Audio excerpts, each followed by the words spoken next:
Morning, everyone. Let us pray. Lord, the God of righteousness and truth, grant to our Queen and her government, to members of the Legislative Assembly, and to all in positions of responsibility, the guidance of your Spirit. May they never lead the province wrongly through love of power, desire to please, or unworthy ideals, but laying aside all private interests and prejudices, keeping in mind their responsibility to seek to improve the condition of all. So may your kingdom come and your name be hallowed. Amen. Please be seated.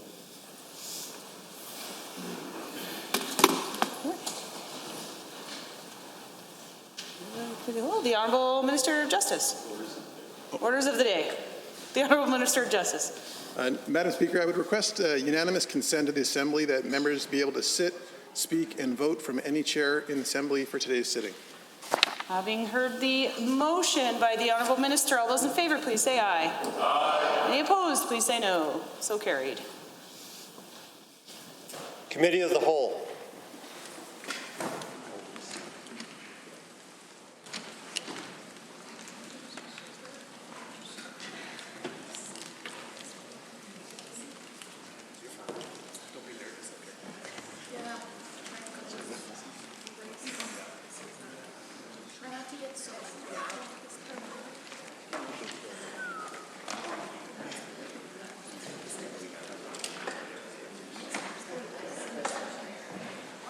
I'd like to call Committee of the Whole to order. Committee of the Whole has under consideration Bill 12, the Liabilities Management Statutes Amendment Act 2020. Are there any speakers to the bill? The Honourable Member for Calgary McCall. And thank you, Madam Chair. Right to speak to Bill 12, Liabilities Management Statute Amendment Act. As mentioned previously, this is an important piece of legislation that deals with oil field and environmental liabilities, one of the biggest liabilities that this province has ever seen. And there are a number of things that would need more detailed discussions, and there are a number of stakeholders that are impacted by these changes. Industry, landowners, Albertans in general, because it's a huge liability that accumulated over a few decades. And there are certain sections that need further and detailed discussions. And one section in particular I want to touch on this morning is section 117, which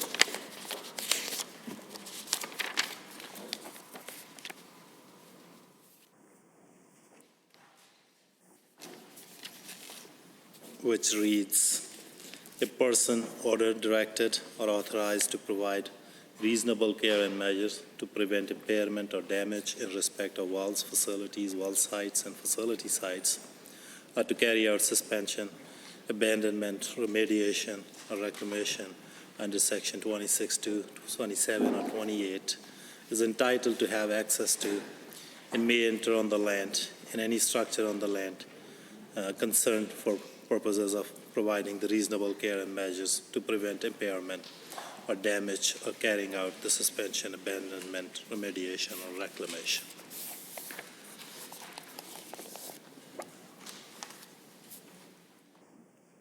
I think this section is giving delegated authority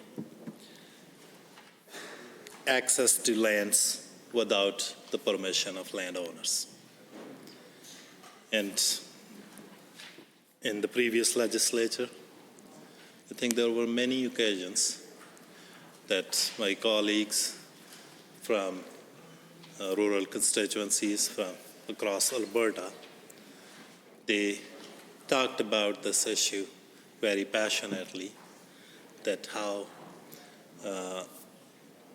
landowners need to have better control over their lands, how they need to have more say who enters on their land, and how their rights as landowners need to be respected. And we are sitting here with reduced number of MLAs, and I think not all Albertans are represented here.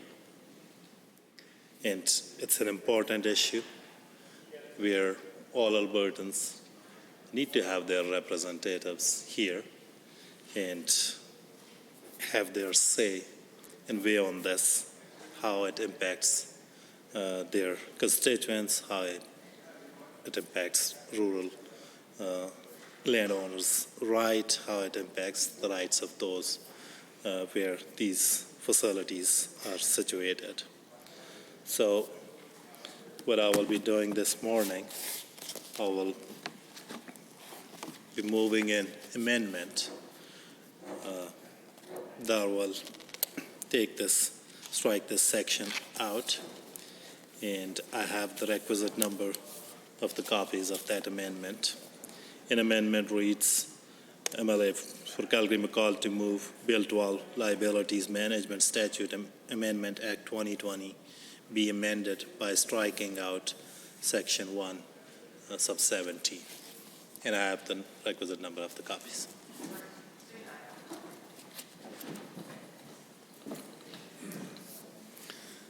Madam Chair, you want me to wait until it's distributed? Just give me a minute.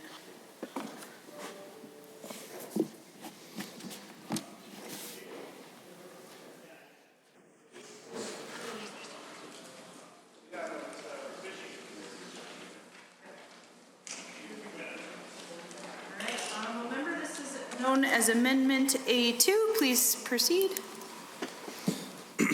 Thank you, Madam Chair. So, as I indicated, this amendment will strike out Section 117, and that's the section dealing with the entry rights for the landowners. And as I indicated, that we have heard this many times before in this House, and we have heard from a number of landowners and landowners association that are concerned about this bill and the impact it will have on landowners and property rights. And increasing the ability for entry on land without consent can be a concern at the best of times, but now it's even a bigger concern due to the lack of consultation, especially given that we are asked to pass this bill without any need to pass it at this time. Many have let us know about specific concerns about the section that this amendment will strike out. This bill makes a number of significant changes that could impact landowners, and potentially they will have to wait longer for reclamation of wells. And passing this amendment will at least give landowners some assurance that when this work will proceed, they will have some time to negotiate with the government. They will have some time to think through this process and make arrangements that balance the need for a delegated authority to have access with the rights of the landowners. And that issue has been raised on many occasions before, and I think it's important that we not rush through this at this time when we are sitting with reduced numbers and Albertans are preoccupied with the concerns relating to COVID-19 pandemic. And at this point, I think if I talk about my own riding, my interaction with constituents, over the last couple of weeks. I think not one person who has reached out to my office or to me personally who was concerned about this piece of legislation. Anyone and everyone I talked to, I think I would say that people are concerned about their health and well-being. And they want this government to make sure that they have all they need for their health needs and for their well-being. And I think government called session back to deal with things that couldn't wait during this pandemic. And if we talk about this liability, that liability. But I can't help but see that you might be inconvenienced by the sun in your eyes. And I just want to remind you that you can move over if you so wish to proceed with your speech. I tried, but it's every... It's following you. These chairs. So... I'm so sorry. But my colleague tells me it looks good. Wherever you like. The chamber is yours. Sun shines on those who deserve it. It's your spotlight. Okay, let me start again. That this liability, if we go into the history of this liability, that accumulated over a few decades, and I think government had opportunity before to deal with this liability, but they didn't. And on a matter of this much importance, they're trying to rush it through at a time when we are sitting with reduced number. I think it's not fair. I don't disagree that it's an important issue. There may be things in this legislation that we agree with. Broadly speaking, I agree with the government in principle that this liability needs to be dealt with, but this is not the time to deal with it. This issue needs thorough and serious discussions and full deliberation of this House. And Albertans deserve this issue to be deliberated in full with input from all those who are impacted by this piece of legislation, all Albertans, in fact, who have a vested interest in managing this liability. And I was talking about that over the period of last 2-3 weeks, I've had many interactions with my constituents. People have reached out through email, messages, phone, and I didn't hear from anyone that in the midst of this pandemic, government need to go back and make changes to Orphanville Association's mandate. That's not what I heard. I think people are concerned about their health and well-being. They want this government to focus on making sure that they have all they need to get through this pandemic in terms of health resources. And second thing, I would say that since there are many people in private and public sector that they are being laid off, they are losing their jobs, and they want this government to make sure that they have the resources, they have the wherewithal to get through that crisis.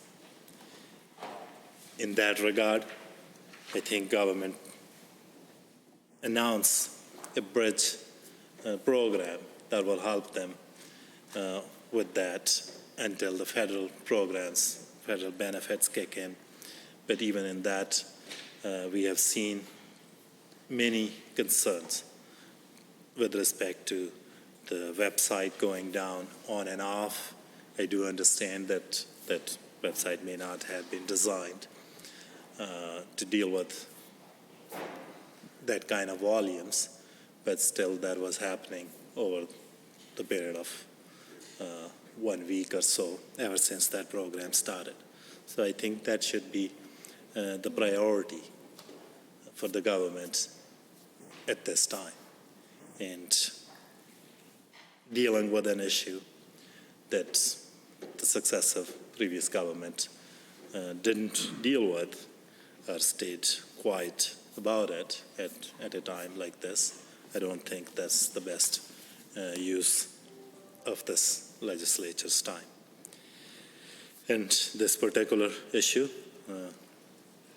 this particular amendment will make sure that landowners who have raised concerns with respect to oil and gas development, with respect to their rights in oil and gas development, that they have the opportunity to think through these provisions, to think through this piece of legislation, and negotiate with the government a deal or negotiate with the government an arrangement that is fair to the landowners and that is also fair to the oil and gas companies, to the delegated authority that's mentioned here. So with this amendment, I think there are still many issues that remain a concern with this legislation, but at least if we pass this amendment, that will protect the landowners, private property holders' right, which other side has always been very passionate about and have advocated for those rights. Also, with this legislation, there are concerns that if we don't pass this amendment, government has put in place other arrangements here, other regulation-making powers here that give government a lot of power, and that may also impact these landowners because government is reserving a right to administer the orphan fund through regulation. That's in section 17, section 16. And government is also putting in place powers to limit, regulate, and control the exercise of Alberta Energy Regulators' discretion with respect to orphan funds. And government has also added powers that where they can make regulations respecting the purposes for which the orphan funds may be used. So having these powers leave a lot of room for government overreach. So it's more important that we protect those landowners who may not have the same bargaining position with the government. So government has a lot of powers. So having those powers make it necessary that we remove this section from the legislation and protect the landowners and give them opportunity to have a more balanced and have a more fair process for right of access. And they have done it in other places where the delegated authority is accessing some facility. They have put in place provisions that delegated authority will not be able to produce without the consent of the lessee or the owner. So they are protecting one set of owners, those who own leases, those who own the right to subsurface those minerals. They are protecting those, but they are leaving this provision in without any protection, without any regard to landowners' property rights, without any ability for them to restrict anyone's access. So that's, I think, not fair, and this amendment will strike out Section 117 and make it a little bit more balanced in favor of property right holders with respect to access. With that, I urge all members of this House to vote in favor of this amendment, vote in favor of landowners' right to have say who can access their properties. So thank you very much. Any members to the amendment? The Honourable Minister for Municipal Affairs. Thank you so much, Madam Chair. Madam Chair, I wanted to rise this morning to respond to the member from Calgary-McCall's proposed amendment to Bill 12, Liabilities Management Status Amendment Act 2020, with respect to Section 1, Sub 17 of the Act. Madam Chair, sometimes I, for one, someone that respects the role of opposition to make sure that we have rigorous debate on bills that have been proposed before this particular House. But sometimes I scratch my head and I wonder whether or not we actually stick to that particular principle. And this is a classical example of why I do think that for the members opposite, it's always politics as usual when we are discussing important issues. We are talking about the protection of landowners and property rights. And I ask myself, when did the NDP started caring about property rights and landowners' rights in this province? They spent the entire 4 years organizing those group of people, our farmers and our oil and gas sector, that benefit mostly landowners and those with property rights. So again, this is a classical example, and I just want to refer to members of this particular House to the original section as contained in that particular act, which is Section 101 of that act. That section have got 5 subsections. What we are seeking to amend here deals only with Section 101 sub 1. All of the protection that the member from Calgary-McCall talks about in protecting landowners' rights are all enshrined from Section 101 sub 2 all the way to 5. And for the benefit of the members of this particular House, I'm just going to read those sections so that we understand that when those of us on this side argue and insist that for the NDP is all partisan politics as usual, it is true. And for viewers who are watching from home, please follow along. Section 101.1 sub 2. A person shall, before entering on any land under subsection 1, which is what we're seeking to amend, give prior written notice of that person's intention to enter to the owner and to the occupant unless it is impracticable under the circumstances to do so. Subsection 3. A person who enters on any land under subsection 1 is prevented from entering. That person may apply to the Court of Queen's Bench for an order permitting the person to enter on the land for the purposes specified in the order, and an order so made may be enforced by the sheriff. Subsection 4. A person who enters on any land under subsection 1 shall compensate the landowner or occupant for direct expenses and for any damage to the landowner's or occupier's land, crop, or livestock arising directly from that entry. And finally, subsection 5, if a dispute arises as to the compensation payable pursuant to subsection 4, the compensation is to be determined by the Surface Rights Board. Now, the subsection 1 that we are seeking to amend, again, is also largely contained in section 101.1. Now, I want to read that section to you, that subsection to you again.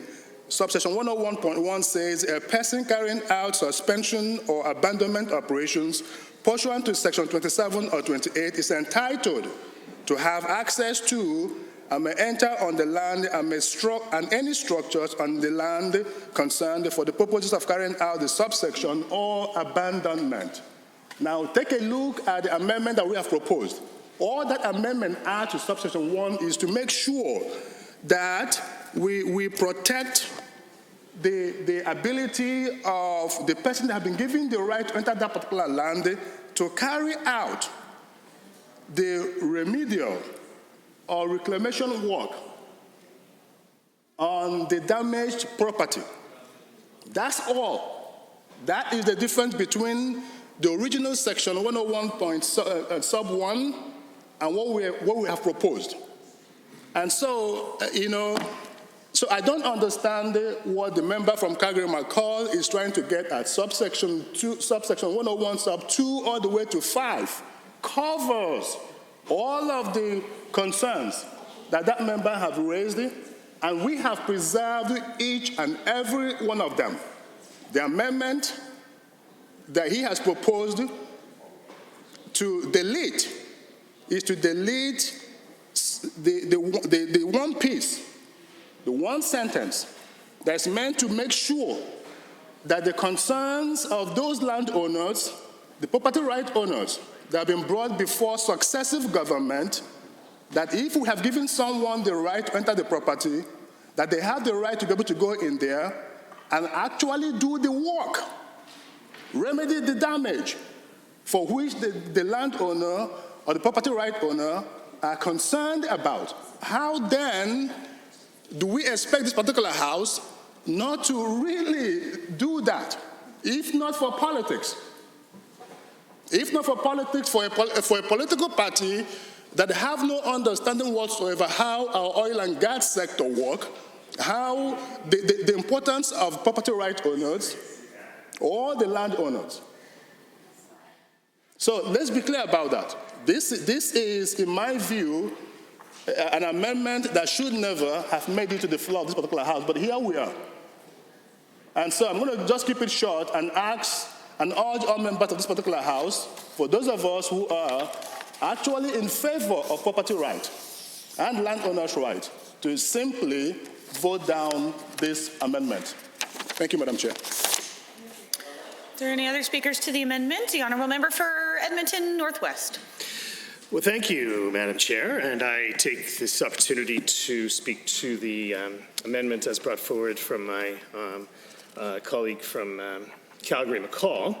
And certainly, I think that categorically it's important to understand that we do need reform around orphan wells, and we need to ensure that we have both policy and financial backing to ensure that wells that are discontinued or might be abandoned, there's some responsibility that should be taken for this. We know that we have a multi-billion-dollar liability here in the province with many thousands of wells that have been abandoned in the province, and it's important for us to have both legislation and a commitment going forward for future wells to have a responsible policy for that, but also to reach back and ensure that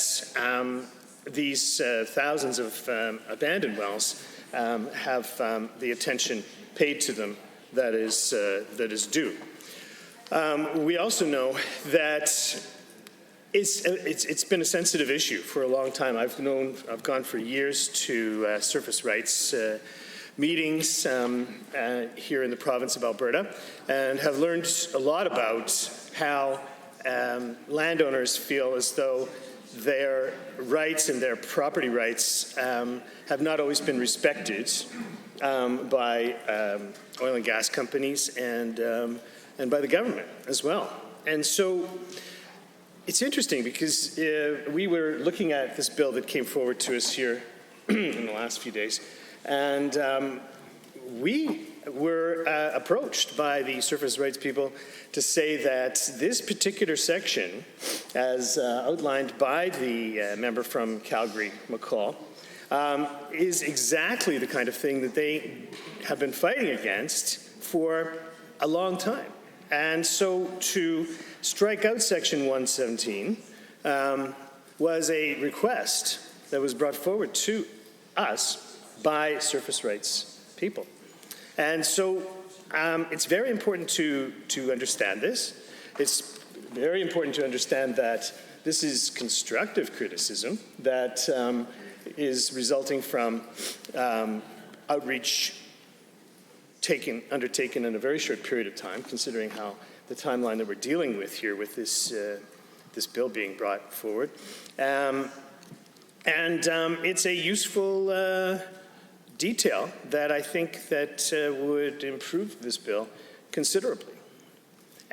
So, you know, the idea or any notion that it is brought forward in any other spirit, but besides constructive criticism, I think is definitely incorrect. And I'm very happy to see the honourable member from Edmonton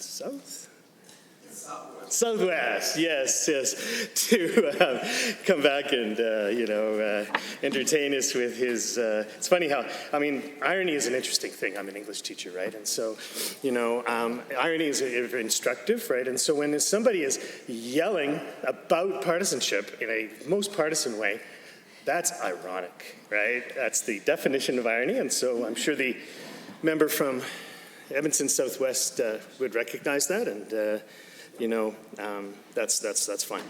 So anyway, so this section, I think this amendment has merit. I think that people accessing a landowner's property without permission goes against the basic tenet of property rights, I believe, and both the spirit of the law and the actual letter of the law too. So any change around this, you have to be very sensitive. And I think that Calgary McCall's very reasonable amendments is something that everyone should support. I look around the room here and I see lots of people from the rural areas, and so you know exactly what I'm talking about. And it's good to put people's minds at ease, to say, number one, that we are respecting, that we recognize that the orphan wealth issue must be addressed, number one, but number two, that property rights as enshrined by law and history must be respected as well. So I urge everybody to accept this amendment. We'll all feel really good about it, right? It'll all give us that feeling of, working together and all that kind of thing, and it'll be a great way to start off this legislative day. Thank you.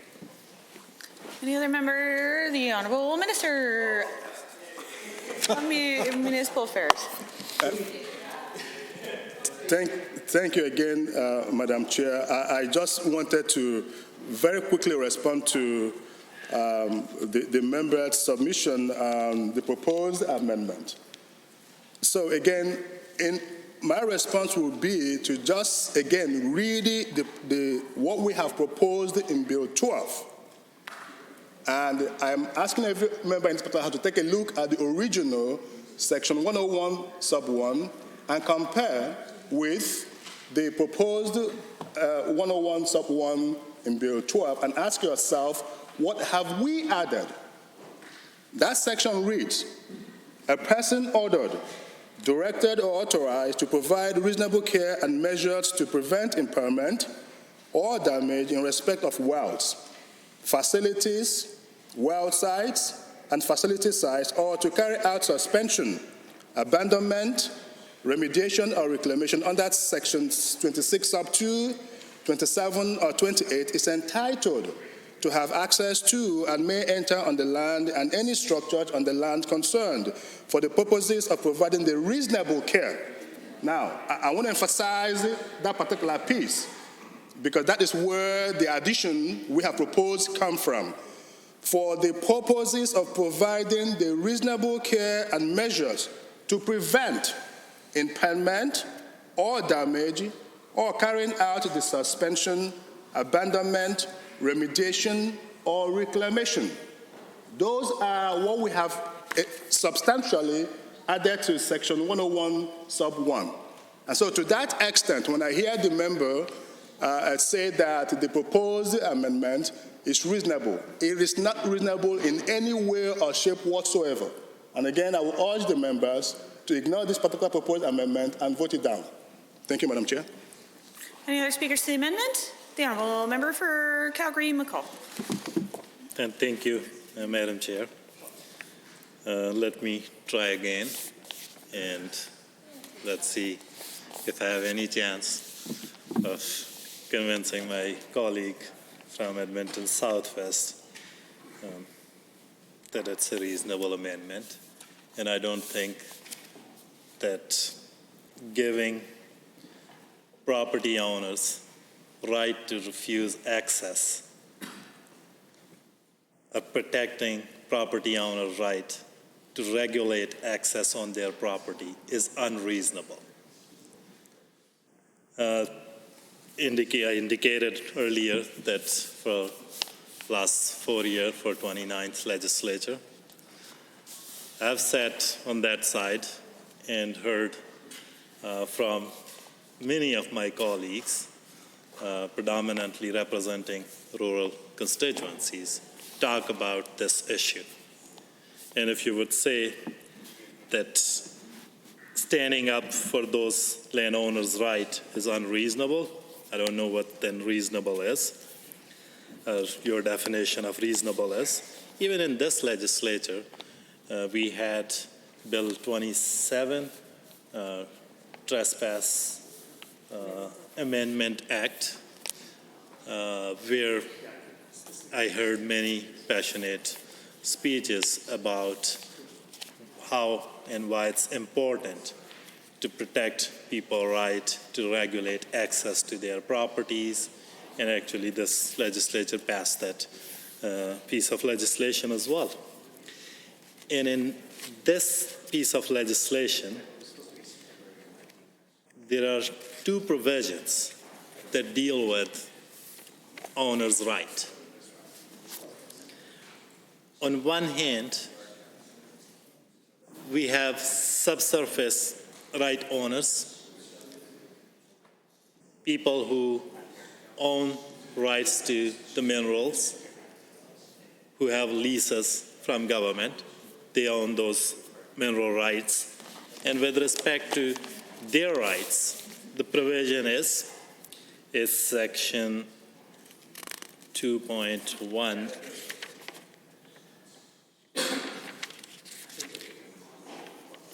It's Section 2.1, page 4 of the statute bill, where a delegated authority takes over management and control of a facility and is not the owner or holder of the mineral right associated with the facility, the delegated authority shall not undertake any production without the consent of the owner or holder of the mineral rights and the person who has the right to win, work, and recover the minerals.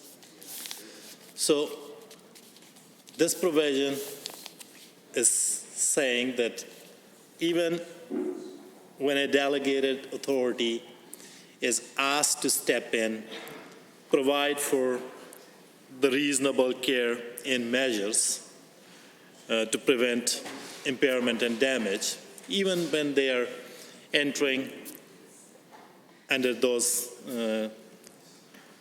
circumstances and they are asked by the regulator or delegating authority to enter, they have to respect the rights of those who own those minerals. They have to respect the rights of those lessees. We are giving that protection to those subsurface right owners. And I'm not saying that we shouldn't do that, but it's still debatable that why would delegated authority need the consent of those owners when they were not managing that properly. That's the reason the delegated authority is asked to step in. But still, under those circumstances, government is willing to protect those owners, those subsurface right owners' right.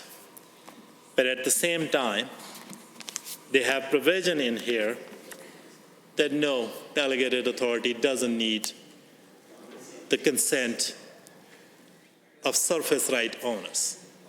So we are dealing with two different set of owners differently. Those who own subsurface rights, mineral rights, it appears that they have more sway with this government. It looks like that they have more say with this government.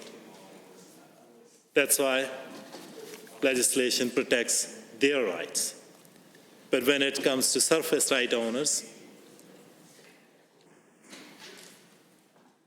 government didn't think that it's worth asking them for access.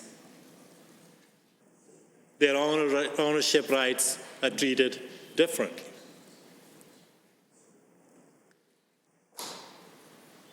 And I think under common law traditions, property rights come with like a bundle of rights. And that ownership also gives owner the right to exclude others. And in this case, again, a government that champions free market, free enterprise, private property, and all those good things is walking roughshod over the rights of surface owners in favor of another set of owners who own subsurface rights. And as my colleague indicated, that it's a long-standing issue, and there are many Albertans, there are many advocacy groups who have called for better protections for these property right owners, because they don't have that kind of equal bargaining power when they are dealing with industry or when they are dealing with the government. But instead, stepping up and protecting these property owners' rights, government is basically putting it in legislation that their consent is not needed.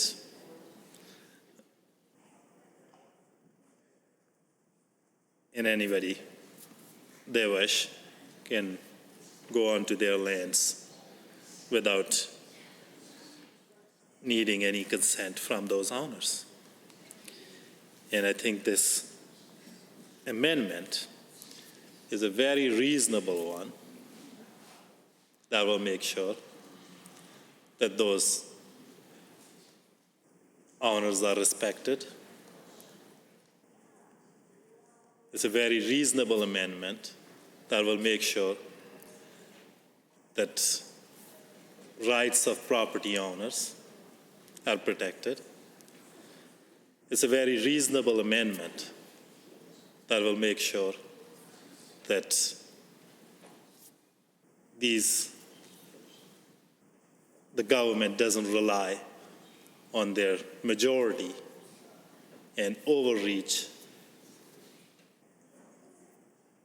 people's property right, long-standing property rights that been for centuries have been established, legally protected. It's reasonable that we treat surface right owners with the same respect that we give subsurface right owners. So, to all my colleagues in the House, and in particular, those who are representing constituencies with oil and gas development, where it's more relevant, I think they should think about this amendment. They should reach out to some of the landowners. They should take time to talk to them. And also come back and, I guess, share that perspective with us. We want to hear as well what they think about this provision and this piece of legislation in general, instead of rushing it through in the middle of a pandemic.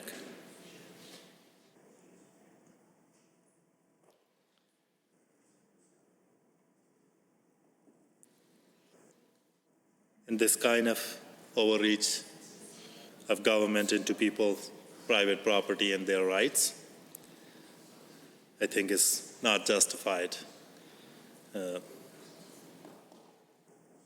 under any circumstances. And especially within this piece of legislation, there are two provisions dealing with property right holders, and we can see clearly that subsurface right holders are treated differentially than surface right holders. Legislation makes it clear that when mineral right holders, their property rights are at stake, legislation protects them and makes it a requirement for the delegated authority to seek their consent.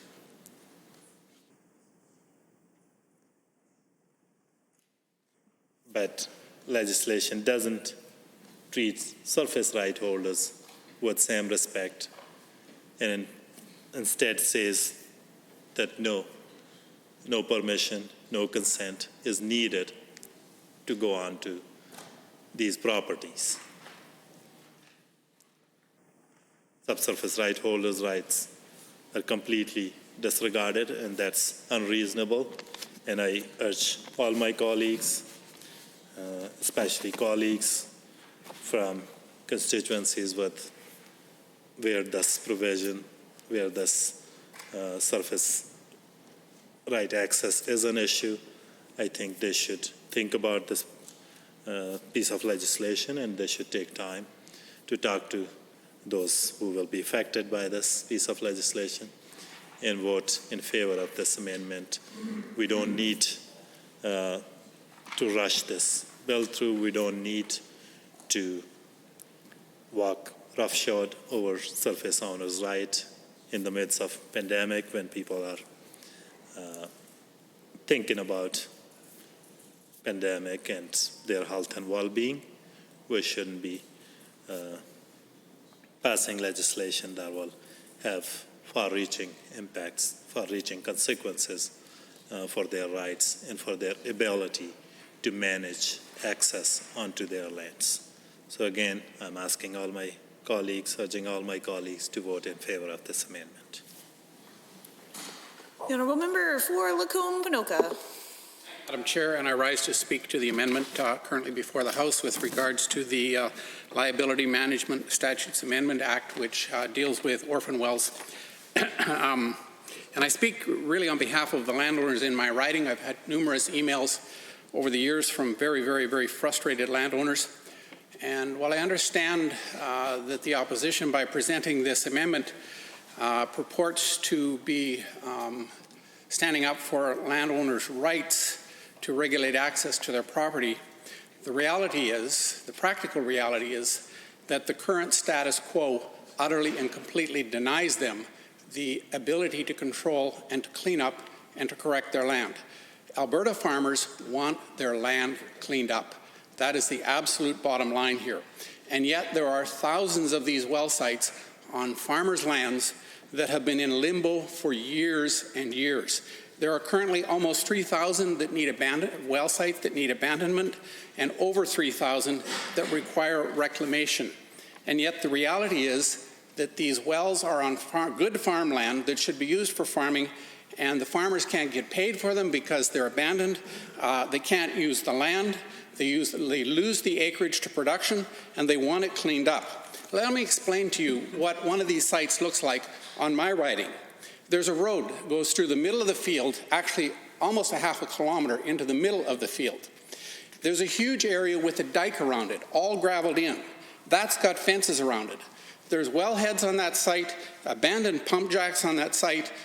There's oil shacks for management of the site. There's storage tanks with various levels of distillates. Who knows how full or not full they are.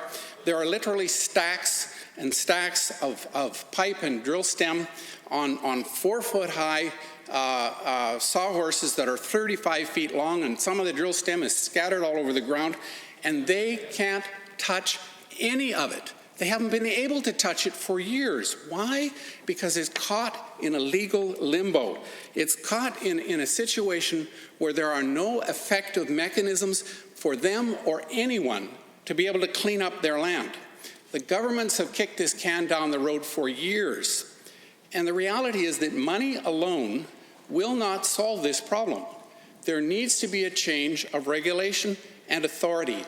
And while the members opposite, I understand the virtue of what they're trying to say in terms of limited authority, the reality is that the current status quo, the current regulation, has created such a legal limbo that nobody can actually act on it.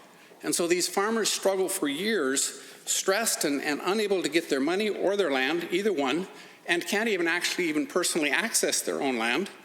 And so we need to get this cleaned up. The whole challenge here is that the regulations and the authorities actually need the authority to be able to do it and to get us out of this legal limbo. I would say that everybody wants these sites cleaned up, the landowners especially, environmentalists, the industry. We need to give the Orphan Well Association and the others the ability to do it, to actually get it done, rather than leaving them in legal limbo, and farmers frustrated and stressed over it, ignored forever over it. Nobody wants to deal with it.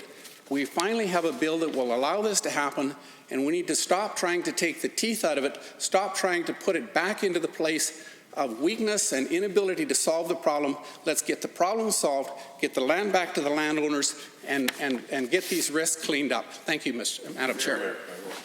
Any other speakers to the amendment? I will call the question on Amendment A1. All those in A2, my apologies, on Amendment A2. All those in favor, please say aye. Aye. Any opposed, please say no. No. An amendment appears to be defeated. A division has been called. Ring the bells.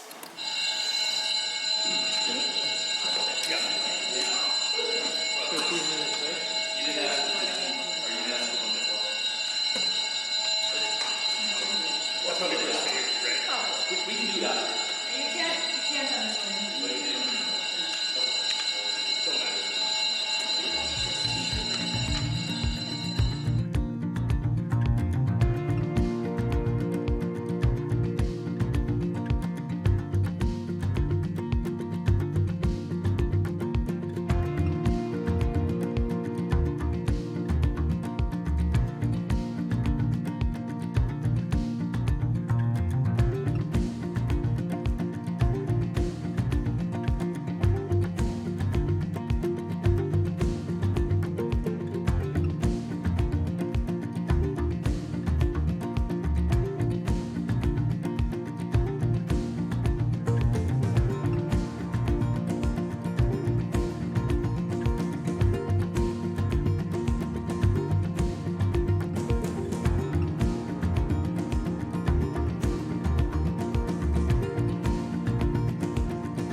has been called on Amendment A2. All those in favor of the amendment, please stand.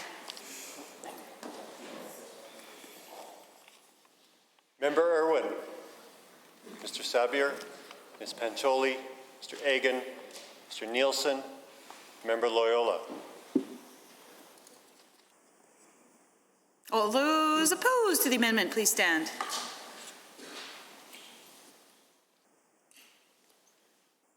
Honorable Mr. Schweitzer, Honorable Mr. Madhu, Honorable Mrs. Ahir, Honorable Mr. Wilson, Honorable Mr. Dreeshen, Mr. Orr, Mr. Amory, Mr. Lowen, Honorable Ms. Schultz, Mr. Ellis, Ms. Lovely, Mr. Horner, Ms. Isaac, Mr. Newdorf, Ms. Glasgow, Ms. Rosen, Mr. Sigurdsson, Mr. Rosewell,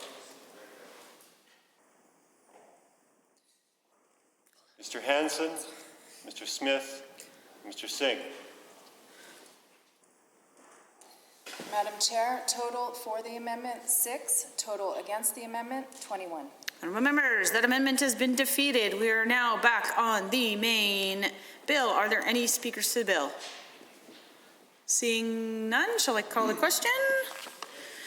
On Bill 12, the Liabilities Management Statutes Amendment Act 2020, on the clauses of the bill, are you agreed? Agreed. Any opposed? Carried. On title and preamble, are you agreed? Agreed. Any opposed? Carried. Shall the bill be reported? Are you agreed? Agreed. Any opposed? Carried.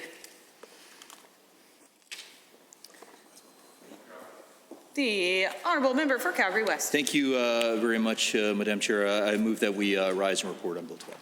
Having heard the motion to rise and report, all those in favour, please say aye. Aye. Any opposed, please say no. So carried. We shall now rise and report.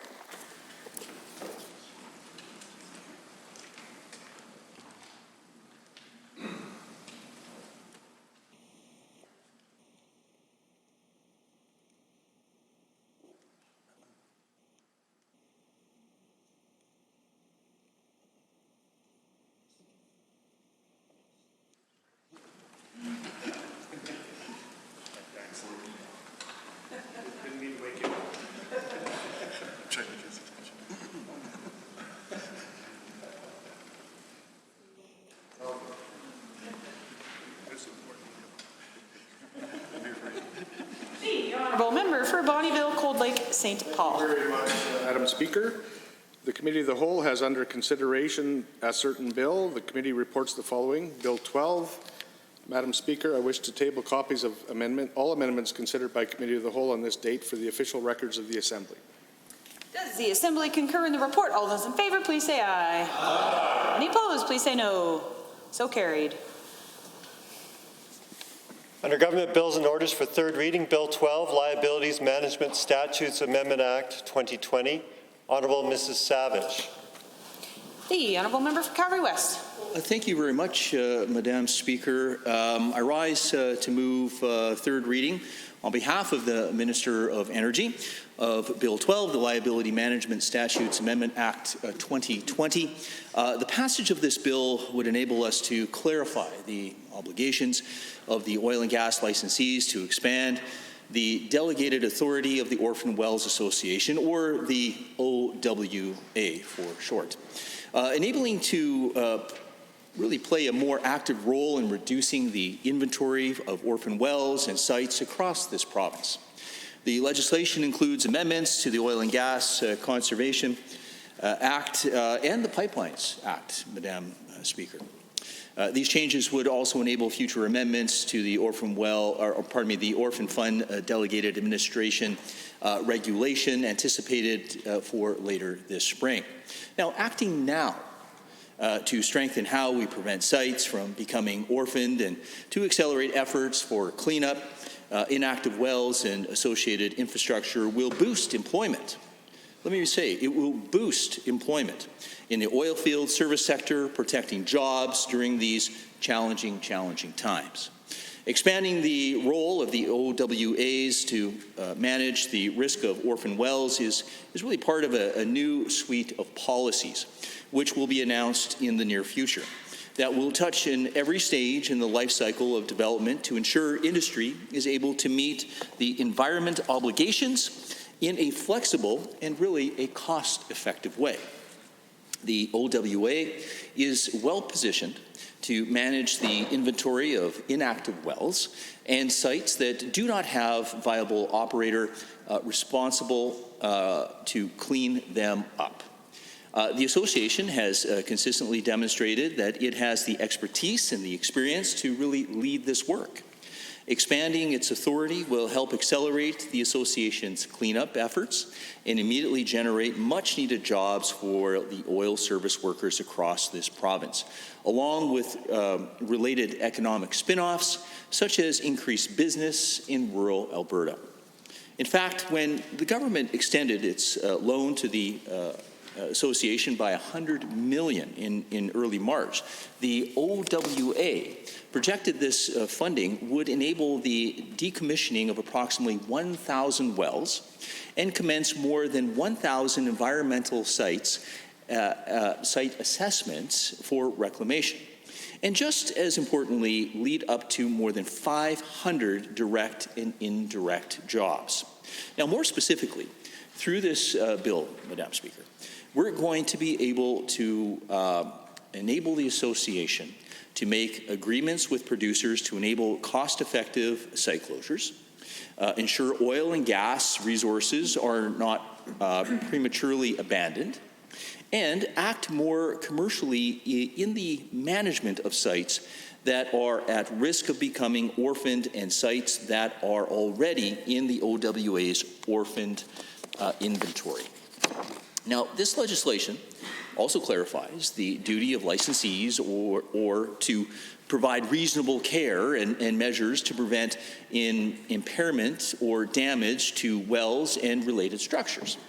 This action will help avoid negative impacts to public health and safety, property, and the environment by ensuring that no one can walk away from their obligations. And that is very important, Madam Speaker.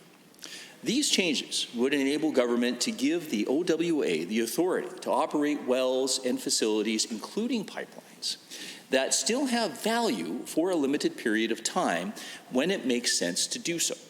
Now, by avoiding the premature shutting in of valuable production, this action also protects freehold mineral rights owners, the Crown, and mineral rights holders. Now, these amendments would allow the Alberta Energy Regulator or its delegated authority to appoint specialized insolvency professionals and use the orphan fund to pay for these services. Now, instead of becoming orphans, this would result in some sites being sold to other viable operators. Madam Speaker, our government is committed to enhancing our position as a global leader in responsible energy development. This bill is designed to strengthen Alberta's ability to more effectively manage orphan wells and associated infrastructure, such as pipelines, while protecting landowners and ensuring environmental and public safety. At this point, I'd like to thank my colleagues in this House for supporting this bill. With that, Madam Speaker, I thank you, and I conclude my remarks. Are there any other members wishing to speak to the bill in third reading? Seeing none. Would anyone like to close debate? The Honourable Member for Calgary. Well, thank you. Thank you very much. I just want to thank the Honourable Minister for providing this bill to this House. I think that what I said moments ago really said it all, but really it's about putting people back to work, understanding the importance of that, and I'd like to thank all members of this House for their support. Thank you. And with that, the Honourable Member for Calgary West, on behalf of the Honourable Minister of Energy, has moved third reading of Bill 12, the Liabilities Management Statutes Amendment Act 2020. Those in favour of the motion for third reading, please say aye. Aye. Any opposed, please say no. That is so carried. Bill 12, Liabilities Management Statutes Amendment Act 2020 is now read a third time. Under government bills and under government motions, motion 18, Honourable Mr. Nixon.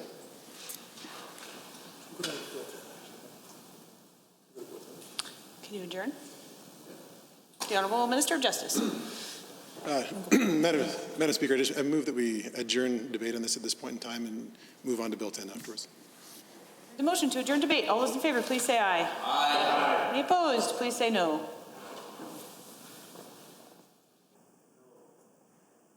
You can't do Bill 10.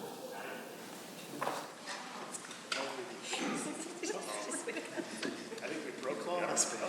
It's broken.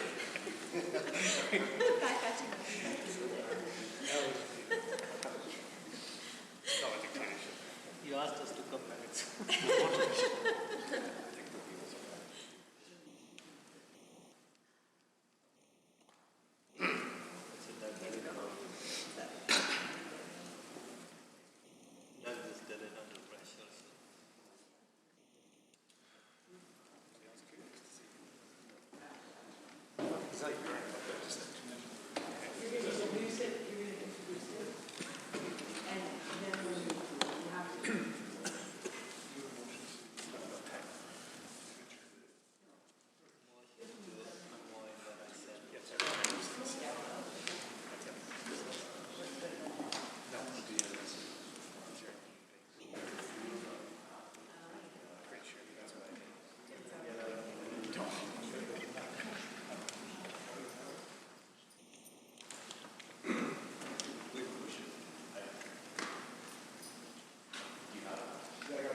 Minister of Justice.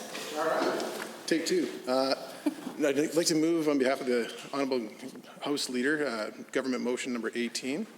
Oral notices having been given, Honourable Mr. Nixon to propose the following motion. Be it resolved that the Legislative Assembly acknowledges that the oil and gas industry will continue to play an important role in global energy demand for the foreseeable future, and that world oil prices will remain depressed in perpetuity. Urge the government to plan for the future and continue to play an important role in ensuring Alberta's oil and gas industry can meet global energy demand. Recognize that increased export options for Alberta energy results in better prices, which benefits workers, employers, and all Albertans by providing critical financial support for public services, and express its support for the government's plan to provide an investment through a $1.5 billion equity stake and $6 billion loan guarantees in a Keystone XL pipeline project. Debate. I now move that we adjourn debate. Motion now to adjourn debate. All those in favor, please say aye. Aye. Any opposed, please say no. So carried. Now, Bill 10.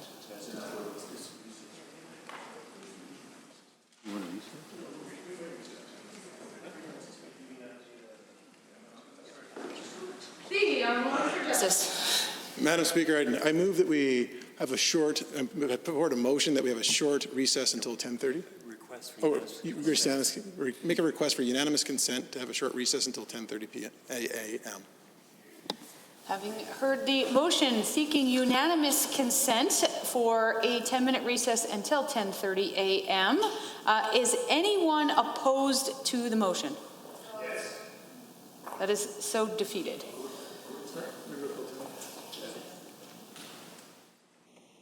Committee of the Whole.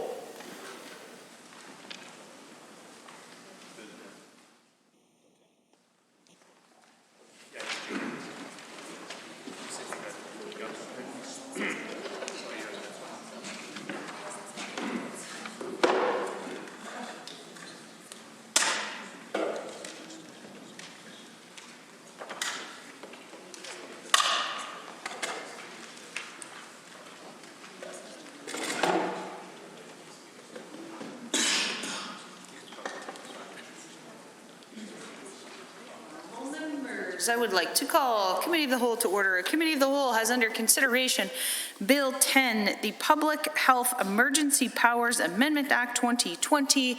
Are there any speakers wishing to speak? The Honourable Member for Edmonton Whitemud. Thank you very much, Madam Chair. I'm pleased to rise in Committee of the Whole to speak to Bill 10, the Public Health Emergency Powers Amendment Act 2020. Like many of us in this House who have stood to rise over the last few weeks, I too would like to express Two things. First off, my sympathies to those Albertans who have already lost their lives as a result of COVID-19. I believe as of yesterday, that number was at 11 Albertans, and I know we all feel that very deeply. I also want to express my thanks to the frontline workers, whether it be in healthcare, whether it be first responders, individuals working in grocery stores, people who are continuing to deliver mail and deliver packages, especially as we all rely on that much more these days. There's so many Albertans who are working very hard in this public health emergency, and I know all members share my gratitude and express their thanks to those individuals. I also would like to obviously comment specifically on the Public Health Amendment Act that was brought forward today, previously this week. So we know that in the event of a public health emergency, which I'm lucky to have lived in this province for 40 years and have not had to experience this before in my life, and we know that these are extraordinary times. And in these times, which we don't really have a comparison point to say this is how we should or should not act, we need to be able to have flexibility in government to be able to make those orders and changes that are necessary to respond to the challenges that arise. We need flexibility, we need quick response time, and we need to allow for that, for government to make decisions that we believe are appropriate to help its citizens in the most appropriate way possible. So we know that currently under the Public Health Act, there are currently extraordinary powers that are granted to government in times such as this. And those provisions have been in place for some time, and they are remarkable. And sometimes, they might be seen to be. They change our democratic processes and traditions because we have a democratic process so that everybody has the opportunity, all representatives, there's consultation done with constituents and citizens, which is a meaningful and necessary process when we're talking about legislation, but of course is time consuming. And sometimes we know in a public health emergency, we know government needs to be able to respond quickly.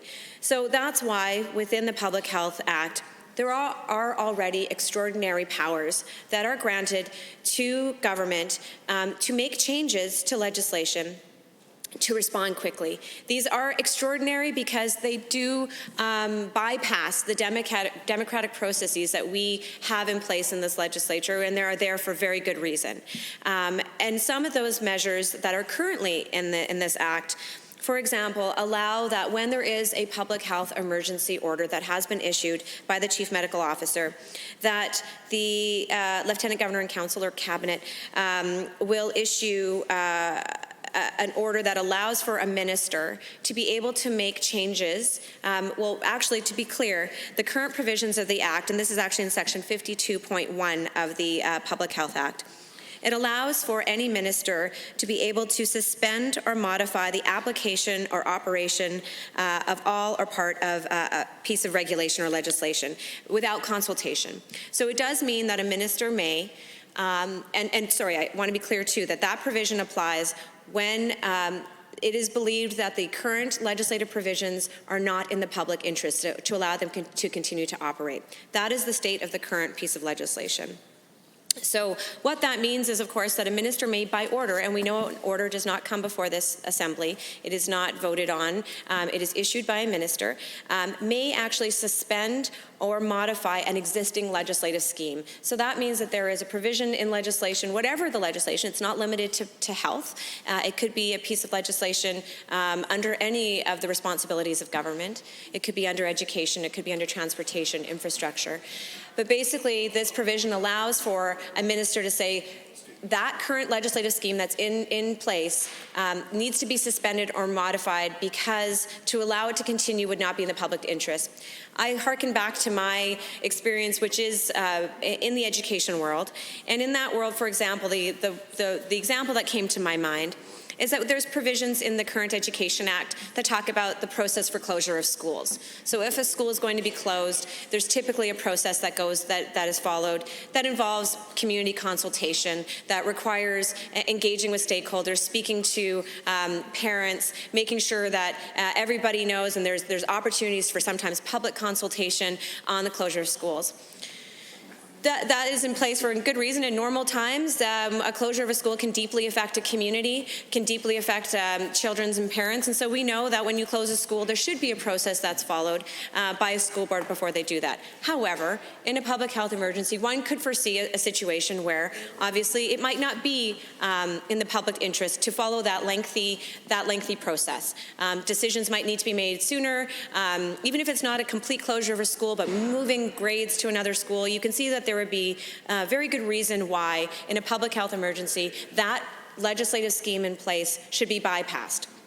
It would not make sense. A school board might need the authority to be able to do some closure of a school or move some grades without following that process.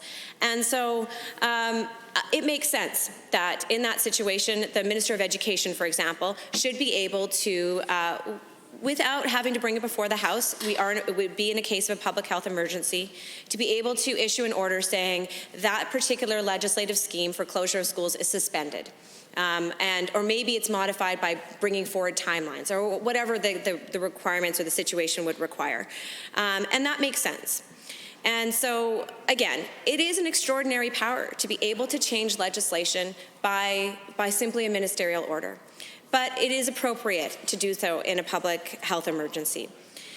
Why I went into this background a little bit is to say that it is still, what we have there is extraordinary, but I want to look at what is being proposed in this particular bill, in Bill 10. Because Bill 10 seeks to modify those provisions, which, as I've mentioned a number of times, is already grants extraordinary powers to ministers and to government in a time of public health emergency. So the provisions that are set out in Bill 10 modify this power and authority in the following manner. So rather than simply being able to suspend or modify an existing legislative scheme, and I'll go back to the example I gave about closure of schools, so rather than simply saying that this is the process that will be followed or it will be changed slightly, or we're going to put a pause on the application of the closure of schools process in the Education Act, the Bill 10 provisions make the change to allow for a minister to not only suspend or modify the application of existing legislative provisions, but it also allows in a public health emergency for a minister to be able to specify or set out provisions that apply in addition to or instead of any provision of an enactment. Now, I realize I live in a lawyerly world still where, the words kind of I tend to focus on the specific meanings and definitions of words perhaps more than most people do. But this is important because it is actually an additional power to ministers to change legislation in the case of a public health emergency. And specifically, it allows not just for a suspension or modification of an existing legislative scheme, but it actually also allows for a minister without consultation and without bringing it before the Legislative Assembly to change legislation by actually introducing a new legislative scheme. It allows a minister to set out provisions, which essentially means new provisions, that are in addition to or instead of. So actually replacing one legislative scheme with another.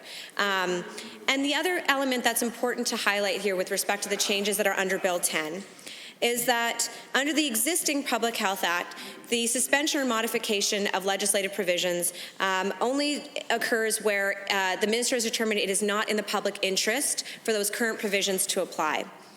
Under the new legislative provisions in Bill 10, proposed legislative provisions, it actually switches the criteria which is applied. Instead of saying that the current legislative scheme is not in the public interest, it actually says that the minister may change and introduce essentially a new legislative scheme because the minister believes it is in the public interest to do so. Again, this is a slight shift, but it does broaden the authority of the minister because it's not simply about saying the existing provisions are not in the best interest, public interest to go forward with, but it actually allows the minister to make a determination, and again, this is any minister of any ministry, to be able to make a determination that a new legislative scheme should be introduced because that minister believes it is in the public interest to do so. I highlight these changes. They're technical, but I highlight them because I think it's important for Albertans to be aware when we are considering measures that that further bypass our democratic process. Again, this is not to say that I don't believe it's necessary, and there absolutely is good reason to do so in public health emergencies. But what I would like to hear from, and I have not yet heard from the government side, is why the existing provisions, which are already extremely broad, which are already give significant authority to ministers to be able to modify and suspend current legislative provisions by order, why that is not sufficient to do what the government believes it may need to do in this time of public health emergency. I'm not saying that this is offside, essentially, but what I want to know is I think Albertans have a right to know when the democratic process is being bypassed, the reasons for that. And I do believe that what is being proposed here under Bill 10 does broaden what is already an extraordinary power. So I would like to hear from the government their reasons for doing so. Essentially, why do they believe it may be necessary for any minister of the Crown to be able to now not just simply suspend or modify an existing legislative scheme, but actually introduce a new legislative scheme because they believe it's in the public interest to do so. Why that's necessary and why they believe that that extraordinary power should be granted. Again, I'm posing this more as a question because I think we need to be very careful about making sure that when we are bypassing our democratic processes, that Albertans understand why and the necessity of it. I believe that information for me as a member of this House, it is my duty to ask those questions, and I believe it's the duty of all members of this House to ask those questions because we are essentially giving up our privilege and our right as a member to act on behalf of our constituents, to consider legislation, and to weigh whether or not what is being proposed is in the best interests of our constituents. And when we are granting this kind of authority in an extraordinary state such as now, it is deeply important that we understand why. Because, of course, this is an unprecedented time. But we don't know. I certainly hope that in my lifetime and in my kids' lifetime that this is the only time that they have to experience a public health emergency such as this. But of course, certainly, we can't guarantee that. And so whatever we do here today could continue to act as not only a precedent, but could continue to be used again in the future. So if we are suggesting that legislation may be brought forward by a ministerial order without consideration by this Assembly, I think it is imperative that the Albertans hear why the government believes that's necessary. I also want to echo the comments of my colleague, the member for Edmonton City Centre, and who is also the official opposition critic for health, had the opportunity to speak to Bill 10 a number of times yesterday. And I know he raised some questions about the necessity as well for this act more generally. We know that the Bill 10 also changes the fine structure for somebody who breaches an order of the Chief Medical Officer of Health or of a physician. It increases the fine amounts, and I believe that those changes were already brought in by ministerial order. And the question that my colleague asked, which I echo here as well, is if those ministerial orders were already passed, what is the necessity for continuing or to bring forward it in the Act, because those changes have already come into effect. We have to be very clear, of course, that everybody here has mentioned it several times, and we all are living it. We know that we are in the middle of a pandemic, and we know that the sitting of the legislature right now is an exception that was granted by the Chief Medical Officer of Health to the orders that she has made against gatherings above a certain number of people. And I think we also know, because we are operating without full representation from all ridings right now in this House, we have reduced capacity again to represent our constituents when we are seeing very necessary when we're seeing legislation coming through that could very significantly increase the authority of government in a time of public health emergency. So if that legislation is coming forward at a time when we have reduced representatives, when we are, of course, coming back in not only potentially putting our own health and our own health and our own family's health, challenging that. But we're also here, when we are here, additional staff are here on both sides of the House, sheriffs, we've got staff running Hansard and running the cameras. So we need to be sure that when we're here, it's because it's absolutely necessary. And so the question I have is about, is this necessary? And if so, I invite again the government members to speak to it, because I have not yet heard a clear explanation as to why this government believes we need to change this act right now. I believe the government House Leader, when asked about it in the media, indicated simply that this is a bill that should have debate. I agree, all bills should have great debate, but we're actually talking about a bill that effectively limits the ability of this House to debate bills because it expands the authority of ministers to be able to change and introduce new legislation, new legislative schemes without coming before this assembly. So we should be doing that, we should be having that conversation only if it's absolutely necessary. Only if we can demonstrate that there is something that the government believes they do not currently have the power to do, and maybe it's not something they know yet. I appreciate that we are in unprecedented times. We are not yet through this pandemic. There are likely going to be significant and further challenges as we progress through.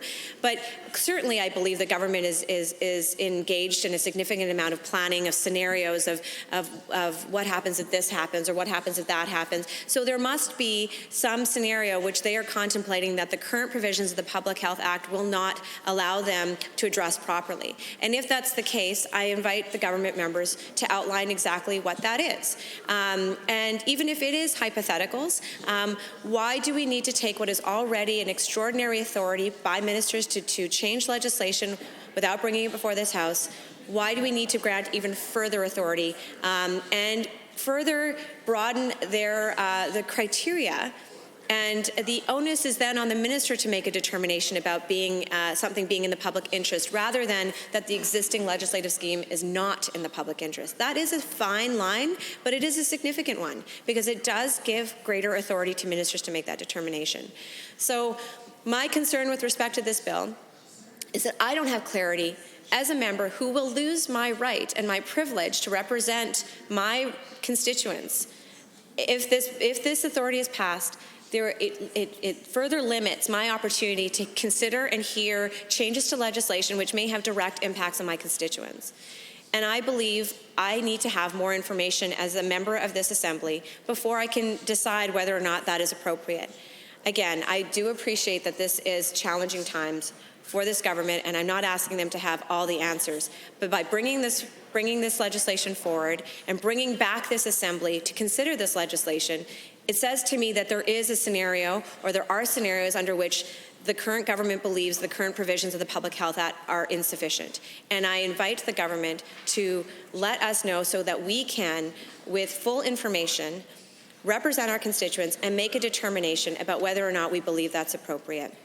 So thank you, Madam Chair. That's all I'd like to say right now with respect to Bill 10. Honourable members, just for clarity's sake, the Honourable Member for Edmonton Whitemud was speaking on Amendment A1. The Honourable Government House Leader. Thank you, Madam Chair. Just briefly in regards to the Honourable Member's comments, I'm a little bit confused on a couple things. First, the Honourable Member referred to capacity and the opposition not having the capacity to do their role to be able to hold the government to account. Mr. Speaker, or Madam Chair, last night in this chamber, an unprecedented moment took place in the history of this House, of this legislature, led by the Honourable the Premier, who shares a great passion for the history of parliamentary democracy, for our parliamentary process, something I share with him, Madam Chair. He had me as his House Leader put together an unprecedented process in the middle of a significant emergency inside our province that is taking up significant time of all of the government to, of course, manage that, and particularly for the Honourable Premier, his time commitment for this, obviously, and he's committed to doing that, is significant. And during all of that, Madam Chair, you know what he did. He got his House Leader to put in an unprecedented process to be able to make sure that the opposition had time to ask the government questions for 6 hours. Madam Chair, unprecedented.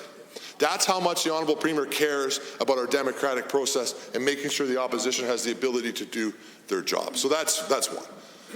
Second, the Honourable Member, and I get confused with the NDP. First, it's we're using too many ministerial orders, too many things just from cabinet, and not letting them do their job. Like right in that speech, that was one of the arguments made. And then in the next breath, the Honourable Member says, using the Democratic chamber to install the changes to the Health Act that is in this bill right now is now undemocratic. Madam Chair, this body that you have the privilege, that you and I have the privilege of being elected to, is the democratic seat of this province.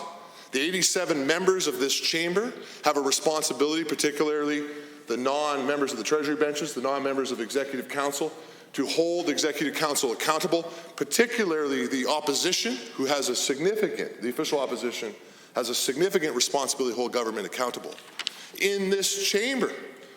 And for the Honourable Member to complain that the Premier and Cabinet are taking decisions that we're making immediately for health care with ministerial orders, but then immediately committing to bringing it to the democratic body of Alberta to make a decision is ridiculous, Madam Chair. And either shows that Honourable Member has no idea how parliamentary democracy works or just wants to complain for complaining purposes. Somebody who could stand in this House and give a speech that is that contradicting within the same 3 or 4 minute period of time.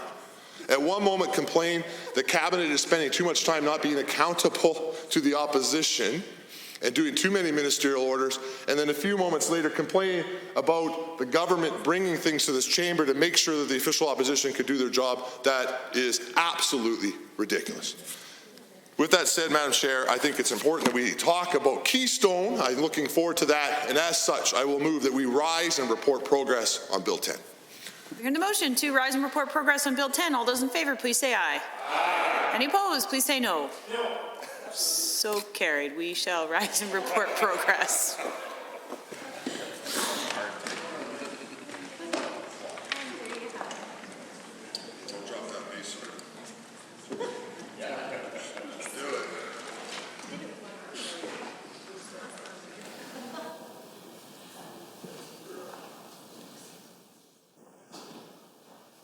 The Honourable Member for Bonnyville, Cold Lake, St. Paul. Thank you very much, Madam Speaker. The Committee of the Whole has had under consideration a certain bill.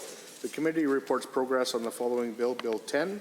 Madam Speaker, I wish to table copies of all amendments considered by Committee of the Whole on this date for the official records of the Assembly. Does the Assembly concur in the report? All those in favour, please say aye. Aye. Any opposed, please say no. So carried. Under government motions, motion 18, adjourn debate. Honourable Mr. Schweitzer speaking. The Honourable Premier. Thank you, Madam Speaker, and I'm pleased to enter into this debate on a matter of critical strategic importance to Alberta, the construction of the Keystone XL pipeline. Madam Speaker, as I said last night in this place during the emergency Take Note debate on the coronavirus pandemic, we are facing a triple crisis in this province. First of all, and most importantly, the public health crisis posed by the novel coronavirus, COVID-19. And as the Honourable Government House Leader just indicated last night, we spent the better part of 6 hours reporting on Alberta's efforts to keep this province safe by preventing the spread and enhancing our healthcare response to prevent the pandemic from affecting more Albertans. I also, however, indicated that we are dealing with a massive global recession with some projections of a contraction in the North American economy of as large as 1/3. We could see the economy contract by 1/3 last month, this month, in the second quarter of this year. That would constitute a greater economic downturn than the Great Depression in 1929, 1930. And thirdly, we are facing an unprecedented collapse in energy prices to the point where West Texas Intermediate, the key benchmark for our energy, has been trading at or below $20 a barrel, and Western Canadian Select at or below $4 a barrel this past week. Madam Speaker, we have not seen prices at that level in a real terms, at least since Leduc in 1947.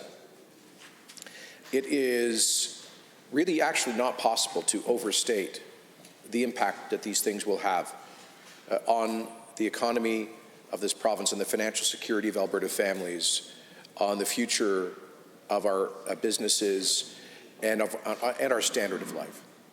And so, Madam Speaker, we must stay focused on controlling the pandemic as job number one. However, we must also take action to the greatest extent possible to protect the economy of this province and to prepare for our eventual economic recovery. As I've said, Madam Speaker, that recovery will not start quickly. Let me situate the context for today's motion and the government's historic investment in the Keystone XL pipeline.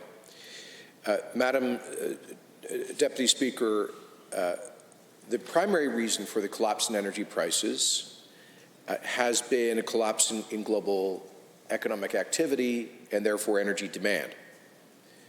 However, concurrent with that, we have seen the bizarre spectacle of hostile regimes, dictatorships and autocracies like Saudi Arabia and Russia launching a price war over crude oil, which has effectively caused a surge in supply. At the same time, we are seeing a total collapse in demand. As I've said in this place before, the last time we saw a concurrent collapse of oil demand and surge in oil supply was, not coincidentally, in 1930. Madam Deputy Speaker, there is no secret as to why the Russians, with the world's fourth largest oil reserves, the Saudis with the world's second largest reserves, are refusing to curtail production. To the contrary, are increasing it. They are doing so in a predatory strategy to drive down production here in North America. Let me explain the context. Many of us have, depending on our age, an awareness or a memory of the OPEC oil price crisis in 1974, when the OPEC Middle Eastern cartel significantly constrained supply of global oil, which led to a tripling of prices. And that, Madam Speaker, I think made North Americans aware of how dependent we had become on foreign sources of energy as the feedstock for our modern economy. The United States, parenthetically, Madam Deputy Speaker, has spent likely trillions of dollars and made untold sacrifices, in part to provide a de facto security guarantee to OPEC oil producers in the Middle East to maintain energy security as a critical element of functioning their economy. And yet, happily, over the past decade, North America has become energy independent because of two concurrent factors. One, the U.S. shale revolution, which has seen American oil production move from 3 to 12 million barrels per day over the past decade. Most of that under the tenure of former President Barack Obama. Concurrently, here in Alberta, we have effectively doubled our production from 2.5 to nearly 5 million barrels per day in the last decade. And Madam Deputy Speaker, this means that Canada and the United States taken together constitute a net exporter of energy. We are now energy independent in North America. But that growth in production in North America is looked upon with great resentment by OPEC and by Vladimir Putin's regime in Russia. They regard this increased production of oil in North America as a threat to their dominant position in global markets. And so 3 weeks ago today, I must confess, in the midst of this crisis, I'm losing track of time. I think it was 3 or 4 weeks ago today. Discussions between the OPEC cartel and Russia in Vienna broke down because Russia refused to participate in a curtailment of supply in the midst of the coronavirus recession crash in demand. They walked away from the table, and they did so explicitly because they indicated that they want to use this crisis to punish North America for producing more energy. What they are trying to do is to make North American energy production uneconomic so that that production is shut in and then permanently impaired. There is a fundamental difference between North American energy production and that in OPEC and Russia, which is simply this. Energy production in this continent is done by the private sector, by the market. But the energy companies in OPEC and Russia are either de jure or de facto state-controlled enterprises.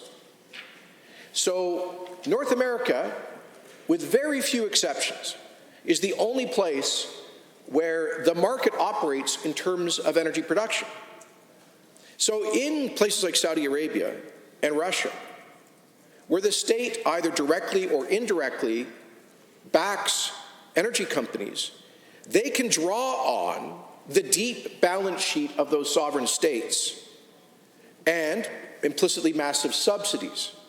They do not have to compete with our producers on a market basis. They have an enormous advantage in terms of their financial depth to drive prices down below the actual cost of production. That's what they're doing. What they're trying to do is to say, we in North America are vulnerable because private shareholders, banks, investors do not have endless balance sheets, whereas the OPEC and Russian producers are state-backed or state-owned and therefore have much deeper balance sheets. So what they're engaged in is a price war to say, and this is based partly on their observation that our costs of production are relatively higher than theirs here in North America. They're higher in the oil sands because to produce oil sands projects requires enormous upfront capital investment, often in the range of tens of billions of dollars. And production in U.S. shale oil reserves requires a constant capital churn, constantly to be drilling a very capital inefficient pattern of exploration and production.